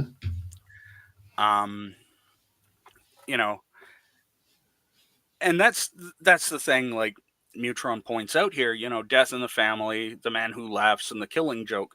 All of those very dark stories. Yeah. Hmm. and and I think when you come to read a Batman story, you're coming for that darkness. Yeah. And Batman's supposed to be that light in the dark, Exactly. that beacon of hope that, hey, yeah, you're in the dark right now, but something better's coming. Yeah. And I Um, just yeah. oh, sorry. I didn't mean to interrupt you. Go No, ahead. no, I was just gonna say, and and that's also why you go to the Superman stories for that reason as well. You know, it's bright and everything, but bad things are happening. But you've Mhm. still got that truth, justice, and the American way. They're just presented in very different styles. Now, I don't remember in the actual print of the ad. I know there was a telephone and numbers like this. I don't believe this was the actually coloring that they had with the No, ad for the 900 numbers, but they did say, here's a number, Joker fails, Robin lives. yeah, I remember in the ad it saying the same thing, the Joker succeeds and Robins will not survive. yeah, And I remember the last packaging after saying that about killing off Robin was, it's your choice. I remember that. yeah, yeah. And like I said, that was a very huge thing. We had not had, um, you know, there were no American Idol shows, there were no reality TV shows, there were um, very few ways that you felt you could influence a TV show or a movie or a comic book franchise. It wasn't something you did. Right. Could you imagine if Marvel would have done the same thing with some of their characters? People would just go nuts. Oh yeah, it would be a very different Marvel universe that we see today. Um, and that's not a good thing. That's not a bad thing either. No. We've seen a lot of things happen in the Marvel universe that, quite frankly, they're amazing. We've Hmm. also seen some other things happen in the Marvel universe where you wonder just how high the writers were. Exactly. Yeah. Um, and the thing that gets me is Marvel, in a lot of cases, I think they're almost afraid Hmm. to to give the fans that power, Hmm. um, because that is such a big deal. Yeah. Um, and, you know, knowing Marvel, they've probably got plans for movies, you know, Hmm. and movies upon movies upon movies. Right. Um, but I think, like, yeah, like I'm actually looking at the Robin will die because of the Joker Hmm. thing, because Right. the Joker wants revenge. But you can prevent it with a telephone call Right. and saying, that these lines will be available only on these days through these times. Right. Like that blew my mind. Yeah. And I kind of wish I would have got the shot, and I couldn't find it on Google, but the actual shot of the advertise in the back of the issue. Yeah. That would have been cool. It was hard to find even Oh this. yeah. Yeah. Um, I think Um, DC wanted to not have it anymore, and yeah. Well, I mean, this picture, it's basically Batman holding Robin with his mouth open a bit, his eyes closed, and basically, like, that stern look Batman gets, and asking, you know, who are you going to vote for? right, right, And and then at the bottom, like, in my copy, it says original advertisement. Phone numbers are no longer valid. right, But stuff like that. It's This is a piece of comic book history because it's the first time where we felt like we had control over a character's fate. right. I wonder if Stan Lee, we know he's the legend of Yeah, Marvel Comics. Do you think he held higher regard for his characters, so he didn't do any type of ploy like this, like DC would have done? I don't think that he has higher regard for his characters. I think he wanted more control over his characters, and that, again, not a good thing, not a bad thing, just the way he works. Hmm. Um, because putting something like this into the hands of the fan base Hmm. is risky, Oh yeah, because you don't know if you're going to have a character to write in the future. right. And when he comes back as the Red Hood later on, Hmm. it it was such a mind-blowing experience because it had been like 10 plus years since this happened. Yeah. And suddenly it's like, oh, it's Jason Todd. Isn't he dead? And then we find out all the things that happened, and we discover that there was a Lazarus pit involved, of course. Exactly. And, Jason's a little nuts. Exactly. And that's what I want to do. I want to move on to the next slide because we're going to give you a little bit of some cool little Yeah. things that people didn't know. There you go. Yeah. I'm wrong. There is what you exactly said. Yeah. Batman holding Robin, and there's the numbers. Yeah. So I did find it. I Yeah. lied. And, um, and I do agree with what you post there. O'Neill decided that Jason was the logical candidate to be in peril. Yeah. And Yeah. and I got this from Google. This did not come out of my wording of my mouth. Yeah. I stole it from Google because there was an interview from the writer, and he just gave his thoughts on everything. Yeah. And it's right. It helped DC sales. I mean, because they were slumping at the time, and Absolutely. And, you know, that was a big thing. And unfortunately, in comic books, death does sell. yeah. Hello, Um, Superman, right? yeah, absolutely. I still have a copy of the Death and Life of Superman hardcover novel, Yeah. and the trade paperbacks and the comics. And I just love what it says right here. Robin will die because of the Joker wants revenge, but you can prevent it with a telephone call. Yeah, So they're giving you opportunity. yeah, You know, let's see what Mutron says here. The standout for me in the death in the yeah, family is the brutality of Jason's demise. It it yeah. wasn't some of So, the. some of over the top plot involving There poison you gas go. Thank and you. booby traps. Yeah, yeah, absolutely. It was a brutal beating, Yeah. and they go back to that later on. Like if you look at the death of Superman, Hmm. it's not Kryptonite that takes him out. It's No. not Lex Luthor and one of his plans. It's Doomsday literally beating him to death. Exactly. But And some yeah, people go, well, the creature was had some kryptonite on him, and I was like, yeah, but that's not the reason why he died. no.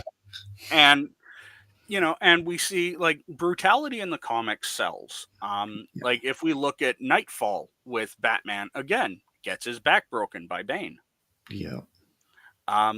This is they're showing you that this life is not going to end with a natural causes death in most cases. Yeah. And what I loved about this brainstorming of the 900 number, O'Neill was watching, I guess, a show or something, and that's how I came up with the 900 number thing. Yeah. And then he went to the president of DC at the time, Hmm. and then he brought in the sales manager, John Pope, and he said, "Yeah, that's a really good idea." You know, Yeah. Because then your fan base is going to actually feel like they're invested in the comics. right? And yeah, DC's sales were slumping. I mean, look, I love Superman as much as the next guy. Mm-hmm. But there's a comic at one point where he blows out a star. Yeah, How do you write a villain for that? yeah, exactly. And, and Batman, at the time, Batman was unbeatable. This was something that shook up the readers. Yeah, And it led into amazing stories that took the comics a lot darker than I think anybody would have expected. We got Hush out of it. we got Bane, We got Bane. We got, the Red Hood, Azrael. Azrael. One of my favorite characters. Guy's Yeah. nutty as a fruitcake, but he's an interesting character. Oh yeah. Oh yeah. And, and we got more in depth with future Robin characters and Yeah. Nightwing Oh yeah. and the Teen Titans. Yes. So, you know, it not only helped sell the comics, Hmm. I think it started to tell the writers and artists Hmm. that um that it was okay to take it to a little darker level sometimes. Yeah. Yeah. I agree. And we also got a female Robin too later Yes, we on. did. We did. Yeah. And, so we got a lot out of this. Oh, Yeah. and all right, Neutron, have a good night's sleep, and Yes. hopefully the mini Thank you. Neutrons are in bed by now. Yeah. I mean, he's probably tired. It's like way late over there. Yeah, it's about 8 hours ahead, 8, 9 hours. So it's pushing like 1 a.m. Yeah. He needs Yeah. some sleep, and the Mutrons. He told me they get up extra early. Ah, yes, they're like me, like what I was. Yeah. But no, I absolutely love um what we got out of the uh the death in the family run, Yes. because we got to see that it's okay for the Caped Crusader to be darker. Right. Um and even they'd gone dark before. But they hadn't gotten this dark. So it was a way for us to see just what they kind of had planned. Yeah. And Yeah. Yeah. And So like it says in this piece, yeah, we don't want to waste it on something minor, whether Firestorm's boots should be red or yellow, and it had to be important life or death stuff. I will agree with that. yeah, yeah. I appreciate everybody coming. Yeah, We still have one more slide to go. I yeah. think people are going to be a little surprised because some facts that tie to the Batman deaths in the family. And we touched on a couple of these. Exactly. And I don't think people understand that the special Batman girl issue, they wanted to get rid of Batgirl because they felt like she wasn't really doing good enough in sales. Hmm. So, of course, this was a special Batman girl issue before the tale of Batman the Killing Joke. Yes. But both of those comics tie together, and you can see how close in the years Hmm. and months apart they were. So, um, Yeah. what do you want to say about this, Dan? Well, again, it was one of those things where I like the fact that they reference it in A Death in the Family. Hmm. Um, and it was another one of these things where, look, this if this happens, it's not just going to be business as usual type thing. Barbara Gordon's not just going to get up and walk in like 2 or 3 issues. Right. And I think that that was really good. Hmm. Um, and it was a way for them to really tie everything in, to Right. show that things were happening that were going to um, be very important, and that were not going to be reversible. Right. And I loved the fact that you know Barbara Gordon eventually becomes Oracle. Right. The person in the chair who's like the computer hacker. Right. I love that, Oh. um, because I think you know I've always liked the Batgirl character.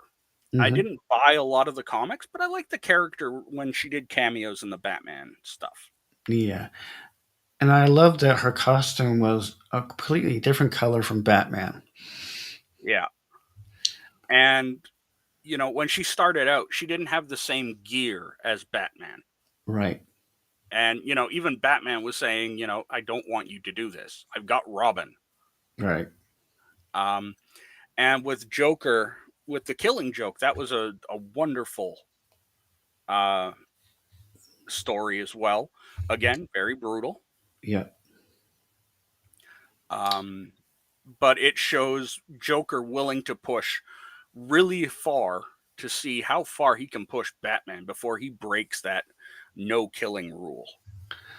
Also, he was trying to, with the Commissioner Gordon, trying to affect him as well. Yeah, yeah. And I think that at this point you got a lot of comics from DC that were dealing with more permanent issues that were going to happen.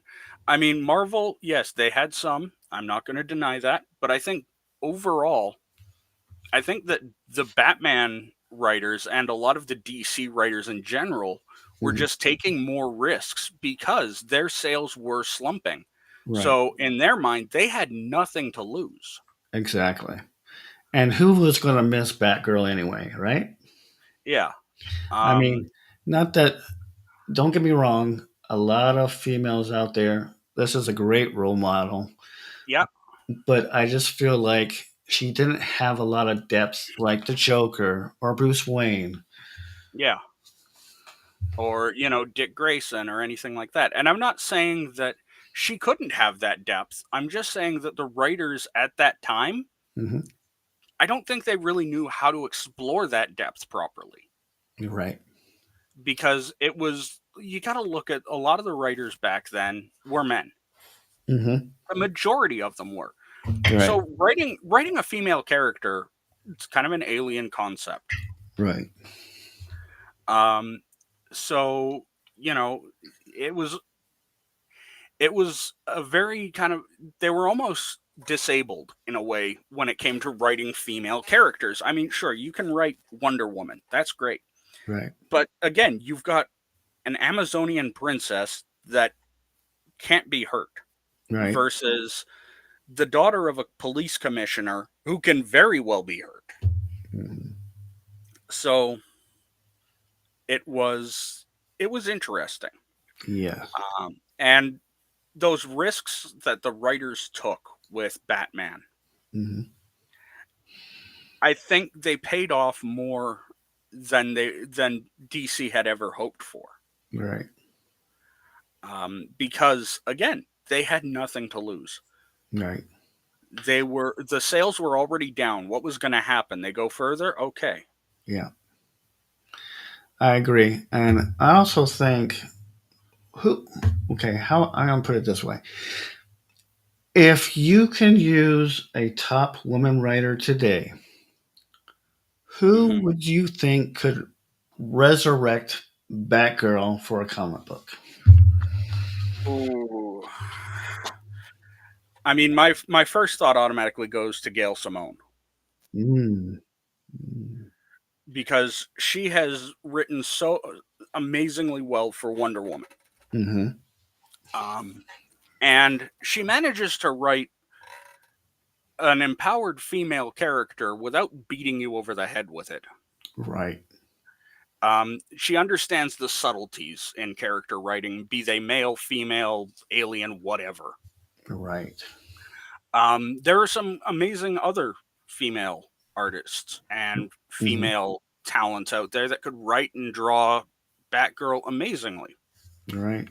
Um, but at this point in time, Mm-hmm. it was 90, I'd say a good probably 90-95% male. Right. Right. And so it was tough. You know who would be my choice? Who? And people are going to say you're just showing favoritism. Emma Kubert. I could see that. I think she'd do really well. And of course, she's part of the Kubert family, but I think she has a lot of insight from her Hmm. grandfather, her dad, her uncle, um, Absolutely. that she could expand on the Batgirl franchise as far as comics was concerned. And I've seen her do her version of Batgirl, Hmm. and I think she could bring a younger um, age demographic for females. Yeah, I think so. Yeah, definitely.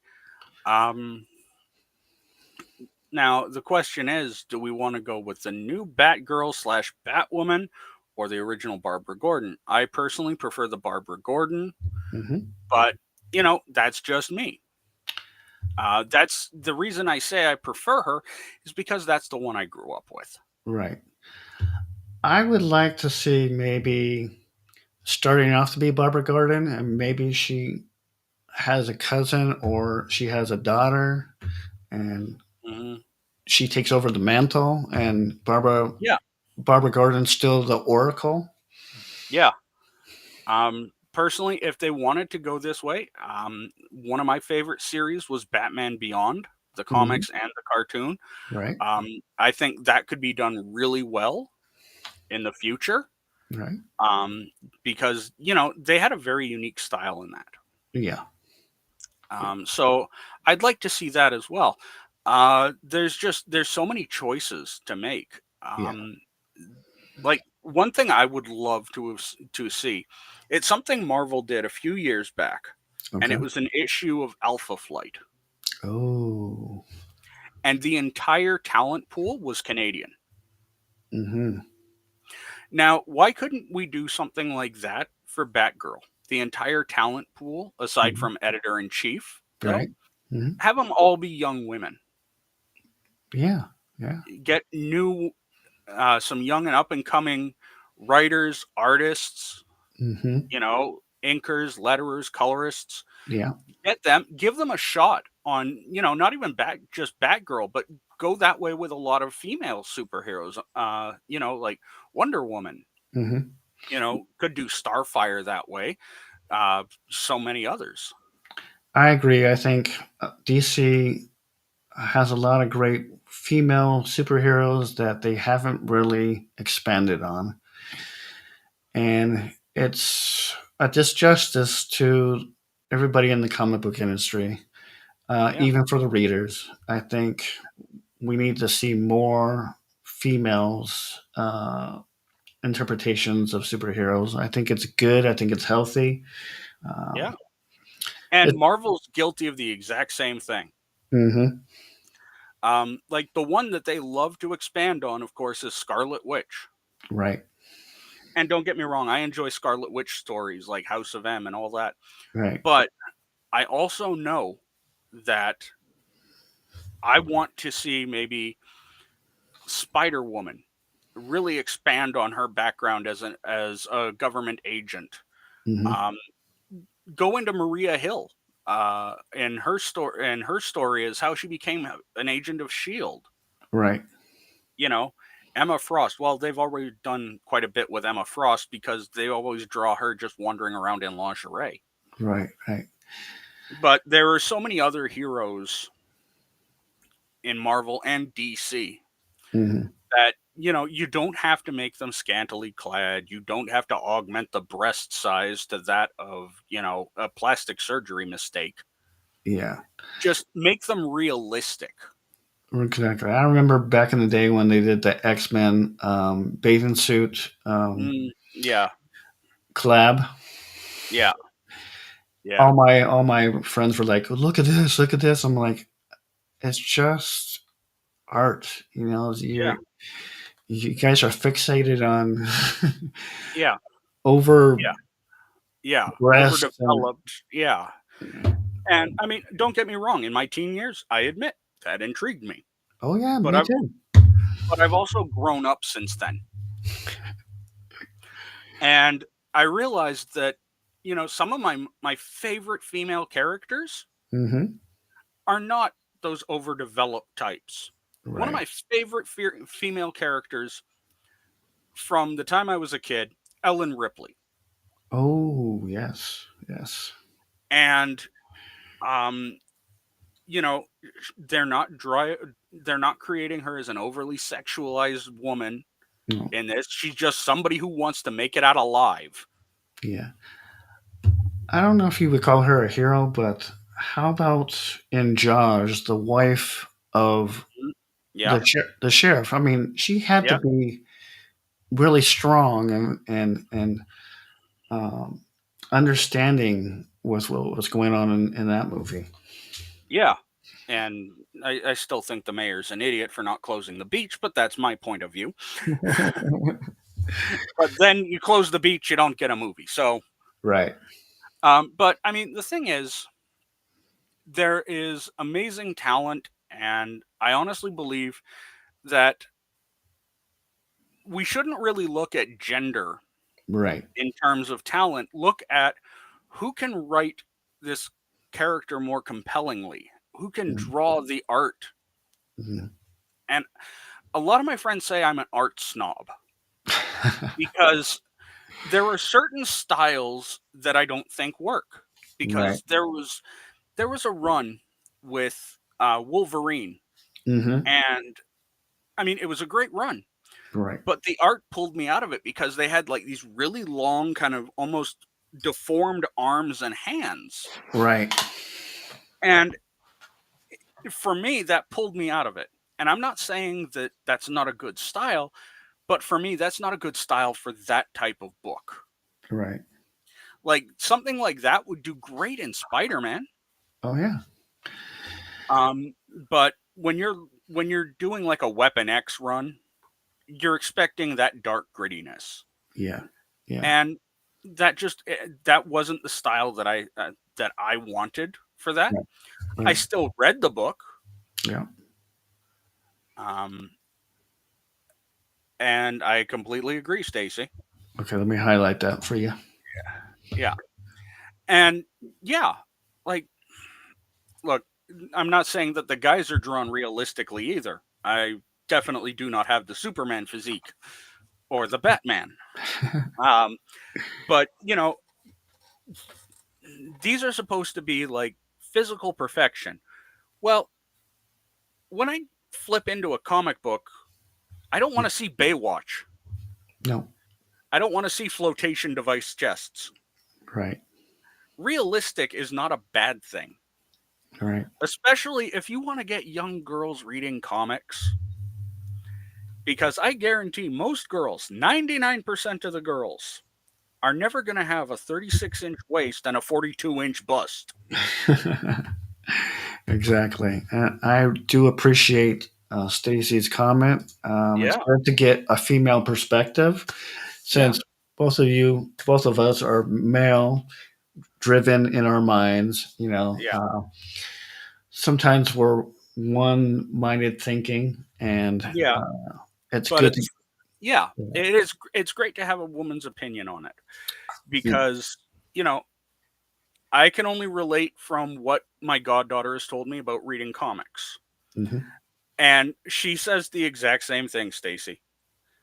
That the biggest drawback that she has was always the unrealistic proportions of the female comic book heroes. Yeah. And the villains. Let's not forget that. Yeah. Um, and there have been some good comics that have turned away from that. Yeah. Um, one of the comics that I got her hooked on was Runaways Hmm. with Yeah. Marvel, Yeah. where you got to see young adults. Another one was the X-23 runs, Right. because Laura is very much a realistically proportioned woman. Yeah. Yeah. Um, but then you've got like heroes from DC as well, like Power Girl, where they actually lean into it and they make fun of that build. Right. But I just think that the comic book industry could do a lot better Yeah. And also with go ahead.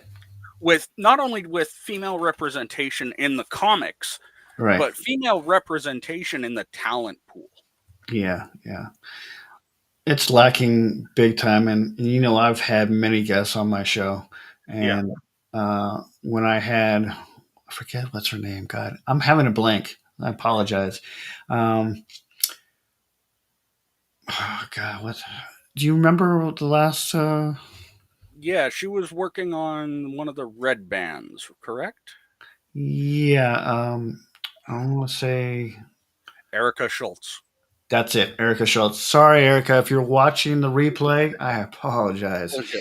Erica Schultz. I mean, she is an incredible. I mean, she took over for Spawn. Yeah, Spawn. yeah. And Um, and she got me interested in the red band uh, series, which I've really been enjoying. Um, and I've checked out some of her writing, and it is amazing. She is amazing at what she does. And I can't believe how many different comic books she's writing at the same time that she's doing Spawn. She Hmm. told me that easily she could write 3 to 4 issues in one day. Wow. Yeah. See, And that's the big thing. I mean, if she can do it, I say let her do it. yeah, and I think Todd was really happy to let her take the lore of Spawn and hand it to her and say, "Here you go. Show me what you Yeah. can do." Yeah. Um, one thing I like that I've seen with Todd, I don't know if it's true or not, Hmm. but he seems to prefer looking at talent rather than anything else. If he thinks you can do it, he's going to say, "Here, do it." Yeah, He's not going to look at like political stuff. He's not going to look at gender or anything like that. He's just going to look at your talent and he's going to say, "I trust you." yeah, and I think he made a good choice because if you see her body of work, I mean, she did Charmed show, comic book Yeah. adaptation. She's done was it um, Electra, who became the new kind of Daredevil. Uh, Yeah. You know, she's done great things, and I think when I had that particular stream, I got a lot of views, Yeah, and from people that I didn't even think was interested in Erica Schultz, but she's yeah, got a really good following. yeah. And I mean, I was never really a huge Charmed fan. I'm gonna say that right off the bat. I Hmm. did check out a few of her issues. Yeah, They were solid. yeah, You know, I mean, I'm probably guessing here, but they probably had a lot more impact with the viewers of the show than yeah. they did with me. I Oh, mean, absolutely. I didn't religiously follow the show. I'd catch the odd episode.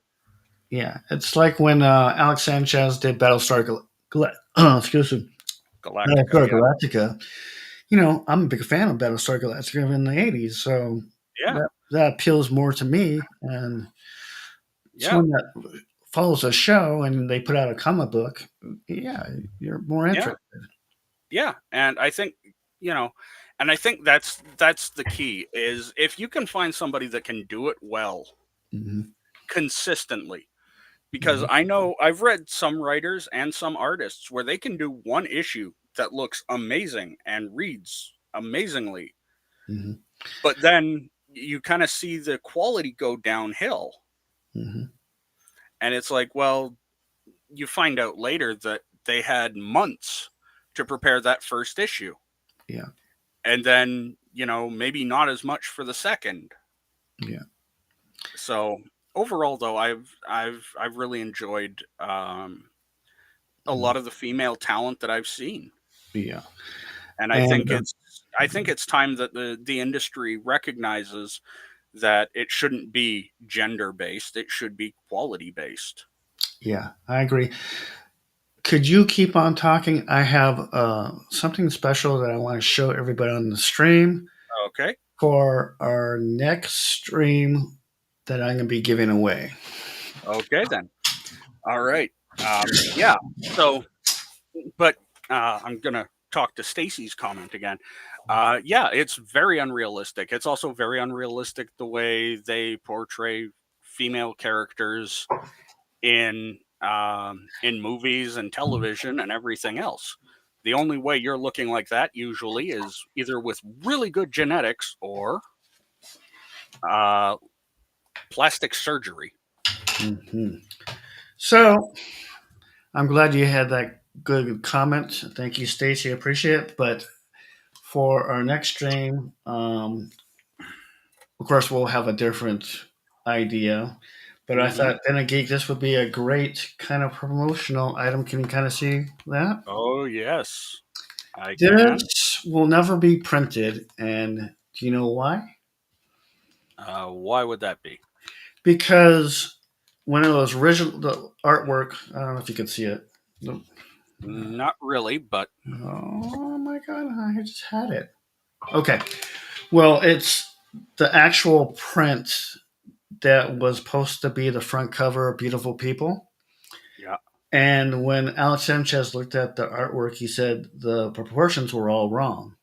But I had this thing printed out before, you know, having Alex look at it. And mm, he said, I don't know who did the artwork, but, his proportions are all wrong. So, can you see a little bit? yeah. So, on the next stream that you and me have on Comic Book Spotlight, I will be giving this away Ooh, in a little drawing that we'll have live on the stream. very And I cool. will personally, it comes in this nice canister, I will personally mail it to that person who wins. Nice. And it is poster size. And I think it'd be a really cool thing because then they can have a piece of something that will never be published.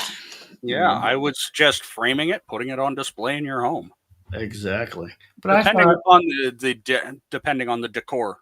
yeah, but I thought that would be my little thank you to everybody who has subscribed to the channel and who's come to a lot of our live streams. Mm. I want to thank Den of Geek for reaching out to me and saying this was a good idea for a stream. Yeah, Um, I want to we've got thank we've you for got lots more. yeah. I want to thank you for the music behind the new intro. My pleasure. I know that takes time and uh, a lot of thought and prep, but Yeah, I love what you did with Jay's, yeah. The Randy's mom jingle. Randy's mom, and I Yeah. was like, I'm just gonna ask him. He could say either yes or no, you Yeah. know. Hey, you don't know until you ask, right? Exactly. I do really appreciate it. I haven't. We'll find out after the stream what kind of response we got because that's the first time I've ever had your music along with the intro. So I do appreciate it. Thank you for your valuable time, Lieutenant Geek. Um, My pleasure. where can we get in contact with you, or what other things do you have planned on your? Well, I am at the Den of Geek at the YouTube channel. As always, I'm working on some stream ideas that are coming up. I just have to find the time because work takes priority. Unfortunately, that pays the majority of the bills. Right. You can usually find me in Jay's streams and around his Discord, just posting random absolute lunacy and just having fun, hanging out, talking with everybody and anybody about comics, games, toys, you name it, anything pop culture. I would love to get Jay to come in with us a little bit Yeah, if we ever did like a Daredevil one. absolutely. Because he loves that comic book, and I know he read it as as a child, and Yeah. I think he would have some good insight on Daredevil Mm, comic yeah. book. Yeah. Uh, we can certainly run that past him. Yeah, I know he's busy. He's got a lot of different. Oh Uh, yeah, with Super Nintendo Quest coming up, it's yeah, gonna be tough. yeah, But I think he'd be able to make it. We'd be able to swing it so he can show up. yeah. I wouldn't mind having him on. A little guest appearance. We had Chad. Uh, Yeah, now Chad's wonderful. we've had you again because you were the moderator from the last Yeah, one. yeah, And I want to thank you for reaching out to me and just giving me an idea because I had no idea what I was going to do next. yeah. And It was something that hit me one night where it's like, hey, you know what? Let's go through some of the great storylines that these comics have had because there's been so many over the years. yeah, yeah. And, I know a lot of fans like to talk about them, whether they love them or they hate them. What do you think in your mind would you want to do next as far as great storylines in Oh, comics? that's a tough one. I'd have to stop and think on that because, I wouldn't want to go back to Batman, but at the same time, he's had some great storylines. Hmm. I was thinking Fantastic Four, Mm, maybe in yeah, Marvel, or yeah, Spider Man or Punisher. yeah, yeah. We could certainly go like Spidey or something a little brighter than in the sense of that. Yeah, Um, Peter you Parker. know, we could even talk about some of the horrible storylines that have gone through some of the comics because there've been more than enough of those. Oh, I know. I mean, I think um, a lot of people, when Image put out, I try to forget one of Jim Lee's comic books that no one really liked during the Image years. I'm trying to think. Is it Wildcats? Wildcats, yes. I enjoyed it, but then again, I like the wild and weird. Yeah, I think I mean, it was successful, but it wasn't like super successful. Like Yeah. it was a niche. It was like, Yeah. And they did make an animated series of it that yeah, lasted a season. yeah. I watched the animated series. It's hard to watch. It is. It really is. Because you're taking a series that was clearly intended for mature audiences and saying, let's sell this to 8-year-olds. And when one of your characters is an ex stripper, it's Mhm. really hard to make that family friendly. Also, someone mentioned to me that they thought there would be a really good storyline, but it was very limited. What was Gargoyles from Marvel?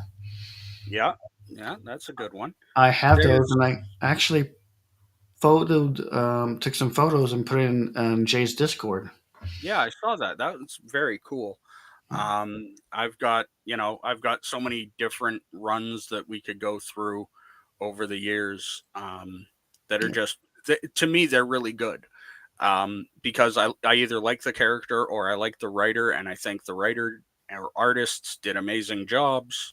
But there's plenty to talk about, and for the people watching, let us Mhm. know what you want us to cover. Exactly. In the comments down below after the Yeah, stream. yeah. I don't Just care. yeah, doesn't matter what series you guys want covered. You know, chances are we've either read it or we haven't read it, and we'll read it and we'll give an honest opinion on it.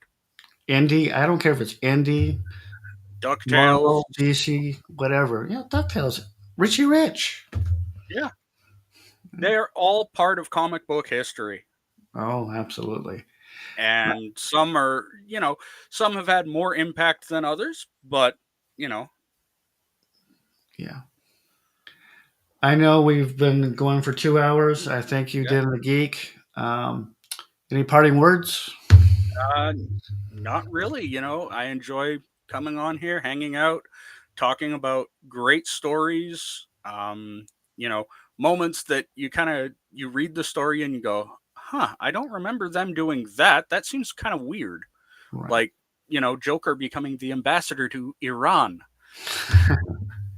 That one seemed a little off the top. Like it was like, okay, that's coming out of left field. Yeah. Yeah. I was also going to say before I get when they had the woman Robin, she wasn't very shapely. She was No, a regular, full-figured yeah, female. yeah, yeah. So there are representations, but they're few and far between. Yeah. Yeah. And that's why I suggest Runaways. You've got a lot of teen girls, and they actually talk about body image and everything, Right. and they're not all super shapely, super hot girls. Hmm. It's one girl has a pet dinosaur, Hmm.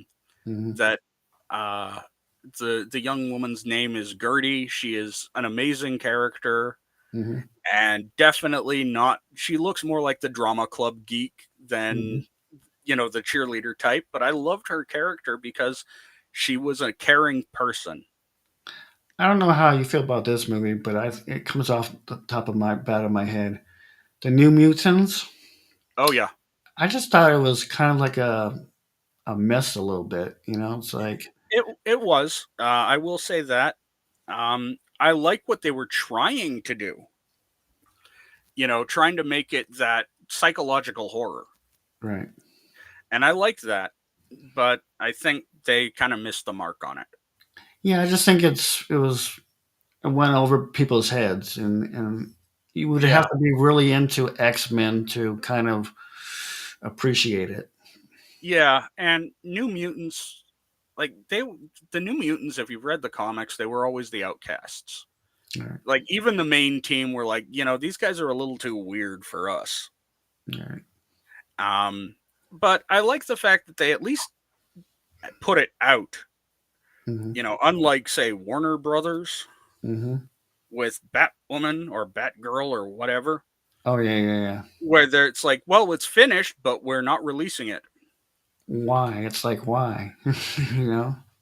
Because it's cheaper for them to take the tax loss, Mm. and I hate stuff like that. We Yeah. see it happening with the streaming services where they're permanently delisting shows. And okay, maybe it wasn't a huge hit, but I'm sure it Willow. has some fans. Yeah, Willow, Mighty Ducks Game Changers, Oh yes, yes. stuff like that. It wasn't a huge hit, but these people put time and money into these shows, and the actors certainly worked hard on them. Hmm. So they deserve that. This should be preserved somehow. Yeah. It's so funny because I go on Facebook every day and I see all these clickbait things and people are like, "Oh, this is real. This is going to happen." I'm like, "No, someone created it. Someone's trying to market it, Yeah, hoping that one of these companies will make it." yeah. And I see that a lot too. Like, oh my God, this is the new Star Wars poster. No, it's not. Yeah, I just heard about they're saying there's supposed to be a season 2 of Acolytes, and I said, "No, that's not true."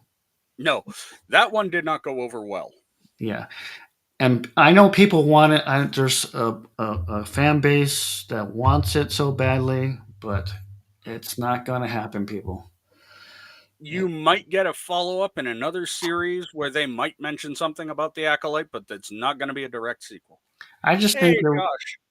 yeah, I just think it was over the top in the Acolytes. I think a Jedi would not act the way he acted. Yeah. The other problem I had was the flashbacks. Oh yeah, Uh, it got kind of difficult to figure out where you were in the timeline because it's like, oh, okay, we're starting off there. And then, oh no, it's 15 years earlier. Now yeah. we're back in the present. Now we're back in pick one. I want to say thanks to Josh for showing up. Hmm. Appreciate it. Hey, dudes. He's probably having a pizza right now. Probably. Little Caesar. Little Caesar. Yeah. The pretzel. Yeah. You ever had that? You ever had the Yeah. Yeah. nacho Yeah. They're pretty pretzel? good. Is it good? Yeah. Well, it takes a little getting used to, but it's not bad. Okay, because it's like the sauce is the actual cheese. Yeah. It's not bad. I've had worse food and I've had better food. Oh, But I've had worse food. My mom's liver and onions. oh yeah, that was my uncle's go-to meal. If he loved that stuff. Oh, just a few cookies. Well, hey, dude, just a Just few two cookies. cookies. He's probably having the munchies. After Yeah. the long Fortnite stream, I'm sure that's over by now, right?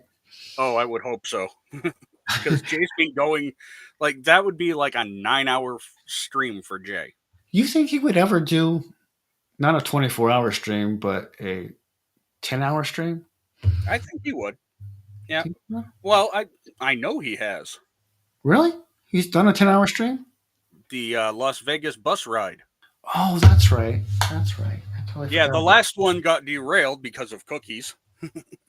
Well, I mentioned something, and then he got cookies. Yeah, and he drove off I the think he road was thinking about the cookies, and it says, "My mom like liver likes and liver and onions." I think yeah, all moms like to torture the little kids with liver and onions. yeah, Uh, yeah. So, yeah, I fell asleep but just before the last match ended. Okay, yeah, but you know, yeah, he's done a few longer streams. Um, okay. and I know tomorrow is probably going to be a wild stream for him. I can't believe how many people wanted it to go longer. It amazes me sometimes when you get people interested. Yeah, Now, I know you guys want to do KOTOR. Are we going to have a KOTOR community day? I would love that. I would absolutely love that. Ooh, See, they got the W.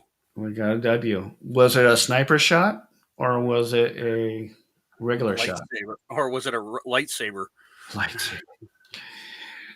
But no, I told Jay and just Jeff and Matt has Mhm. said, we've all got characters. If we don't, we can make them, You're right.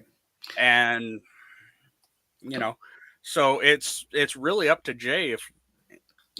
And the funny thing is, of course, just Jeff's like, I've already made like 3 characters and they're all already almost level 40. I'm like, oh, good, Jay. This is what Mhm. happens when you reintroduce World of Warcraft to some people.